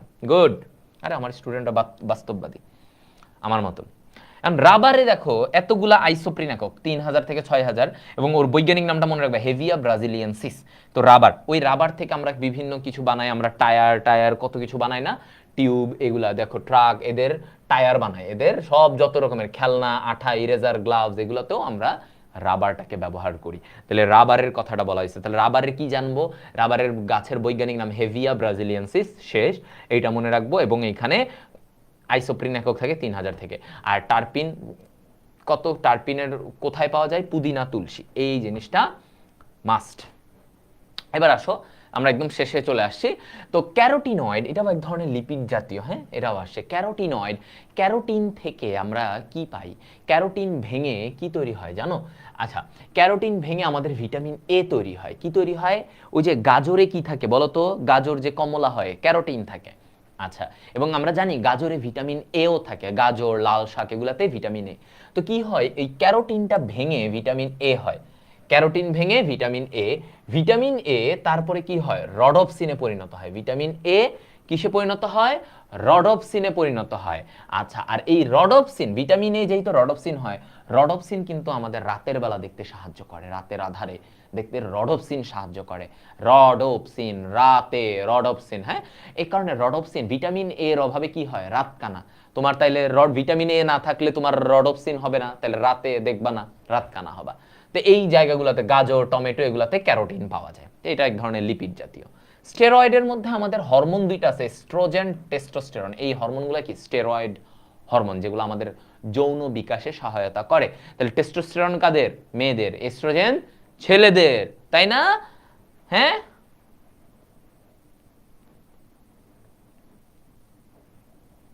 কি বলো মেয়েরা, বলো টেস্টোস্টেরন তোমাদের।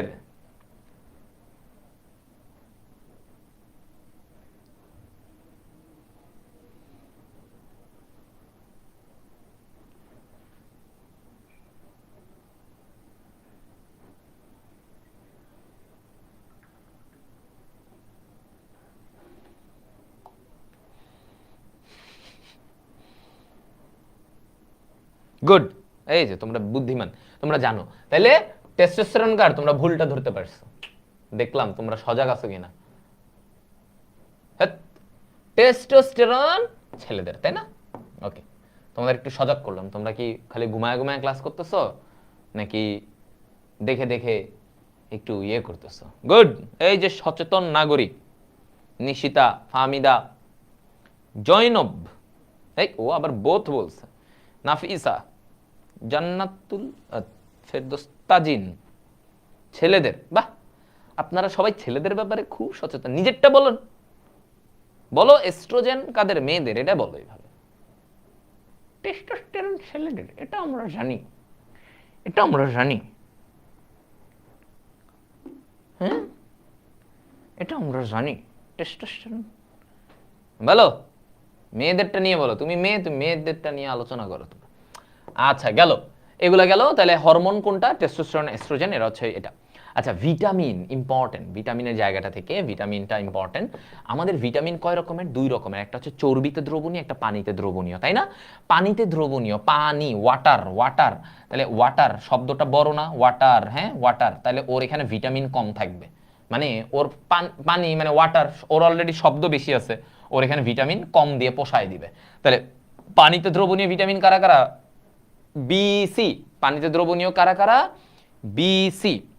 হ্যাঁ, ওকে ওকে। তাহলে পানিতে ওয়াটার মনে রাখবা কি? বিসি। আর ফ্যাট, চর্বিতে দ্রবণীয় কারা কারা? এই যে ফ্যাট। তাহলে ফ্যাট দেখো এখানে লেখাটা ছোট না? ফ্যাট ছোট লেখা, তাহলে ওর লাগবে কি? ওর ভিটামিন বেশি বেশি লাগবে, ওর তো নাহলে হবে না। এটা মনে রাখবা অ্যাডেক। কি? অ্যাডেক, এ ডি ই কে, ঠিক আছে? এ ডি ই কে, অ্যাডেক। তাহলে আমরা 2 রকমের, পানিতে দ্রবণীয় আর চর্বিতে দ্রবণীয় ভিটামিন। আচ্ছা, তো এই যে চর্বিতে দ্রবণীয় যেমন ভিটামিন এ, এটার অভাবে কি হবে? রাতকানা রোগ হবে। হ্যাঁ, ভিটামিন ডি এর অভাবে কি হয়? এটা ক্যালসিয়াম নিয়ন্ত্রণ করে। ভিটামিন ডি কি করে? ক্যালসিয়াম নিয়ন্ত্রণ করে।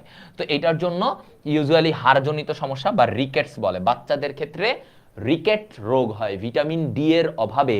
লিখে রাখো, ভিটামিন ডি এর অভাবে, এটার অভাবে কি হয়? রিকেটস রোগ হয়, রিকেটস। হ্যাঁ, আগে পড়ে আসার কথা এসএসসি লেভেলে। আচ্ছা, তারপরে ভিটামিন ই, এরা কি করে? এরা জারণ বিজারণ বিক্রিয়ার ক্ষতিকর দিক থেকে রক্ষা করে, তোমাকে বাঁচায়। তাহলে ভিটামিন ই, ভিটামিন ই জারণ বিজারণ বিক্রিয়ার ক্ষতিকর দিক থেকে কোষকে রক্ষা করে। আর ভিটামিন কে, ও কি করে? সবুজ শাকসবজিতে পাওয়া যায়। হ্যাঁ, সবুজ শাকসবজিতে পাওয়া যায় এবং অন্ত্রের ব্যাকটেরিয়া, আমাদের বৃহদান্ত্রের ব্যাকটেরিয়াগুলোও এটা তৈরি করে, ভিটামিন কে তৈরি করতে পারে। তাহলে ভিটামিন কে শাকসবজিতে পাওয়া যায় এবং ভিটামিন কে এর কাজ হচ্ছে আমাদের রক্ত জমাট বাঁধতে, ভেরি ইম্পর্টেন্ট মনে রাখবা। ভিটামিন কে এর কাজ কি? আমাদের রক্তটাকে জমাট বাঁধতে সহায়তা করে। কারণ আমাদের রক্ত জমাটের পিছনে, হ্যাঁ, আমাদের রক্ত জমাটের পিছনে যে ক্লটিং ফ্যাক্টর আছে না, এর ক্লটিং ফ্যাক্টর পড়ছো না? 13টা ক্লটিং ফ্যাক্টর। এই 13টা ক্লটিং ফ্যাক্টরের মধ্যে 4টা ক্লটিং ফ্যাক্টর কোথা থেকে তৈরি হয়? এই ভিটামিন কে এর মাধ্যমে তৈরি হয়। তো এই জায়গাটা একটা ভিটামিন কে এর অবদান তো আছেই, তাই না? তাহলে রক্ত জমাট বাঁধতে সে সহায়তা করে। তাহলে এগুলো পয়েন্টগুলো একটু পড়তে হবে। ভিটামিন এর অভাবে কি হয়? Vitamin B, C. আর ভিটামিন বি আর সি, বি তো অনেক কাহিনী, বি এর অনেক ভাগ আছে, তোমাদের বইয়ে এত কিছু নাই। আর ভিটামিন সি এর অভাবে কি হয়? স্কারভি, ওই যে মারি থেকে রক্ত পড়ে, মারি দুর্বল হয়, স্কারভি রোগ। ভিটামিন সি এর অভাবে কি হয়? স্কারভি রোগ, স্কারভি, স্কারভি। কাজের মধ্যে এগুলো তো সব এতক্ষণ যা যা পড়ছো, গ্লাইকোলিপিড, ফসফোলিপিড, এদের কাজগুলা সব ওইগুলাই। মোম জাতীয় যেগুলো কিউটিকল থাকে, হ্যাঁ, এই যে চর্বি কি করে? কিউটিকল করে, তাহলে প্রস্বেদনের হার কমায়। কিউটিকল থাকার কারণে কি হয়? পানি অতিরিক্ত বের হতে পারে না, কিউটিকলটা এটা তাকে ওইভাবে সাহায্য করে। তাহলে এগুলা জাস্ট রিড, এখানে তোমাদের মুখস্থ করার কিছু নাই, জাস্ট এতক্ষণ যা পড়ছো ওইটাই একটা সামারি। হ্যাঁ, এবং মনে রাখবা চর্বিও কিন্তু শক্তি যোগান দেয় এবং চর্বি শর্করা থেকে বেশি শক্তি যোগান দেয়। কিন্তু ওর একটু খারাপ দিক আছে দেখে আমরা চর্বিকে উৎসাহিত করি না তোমাদেরকে খাওয়ার জন্য। বুঝতে পারছো? এই, দ্যাটস ইট।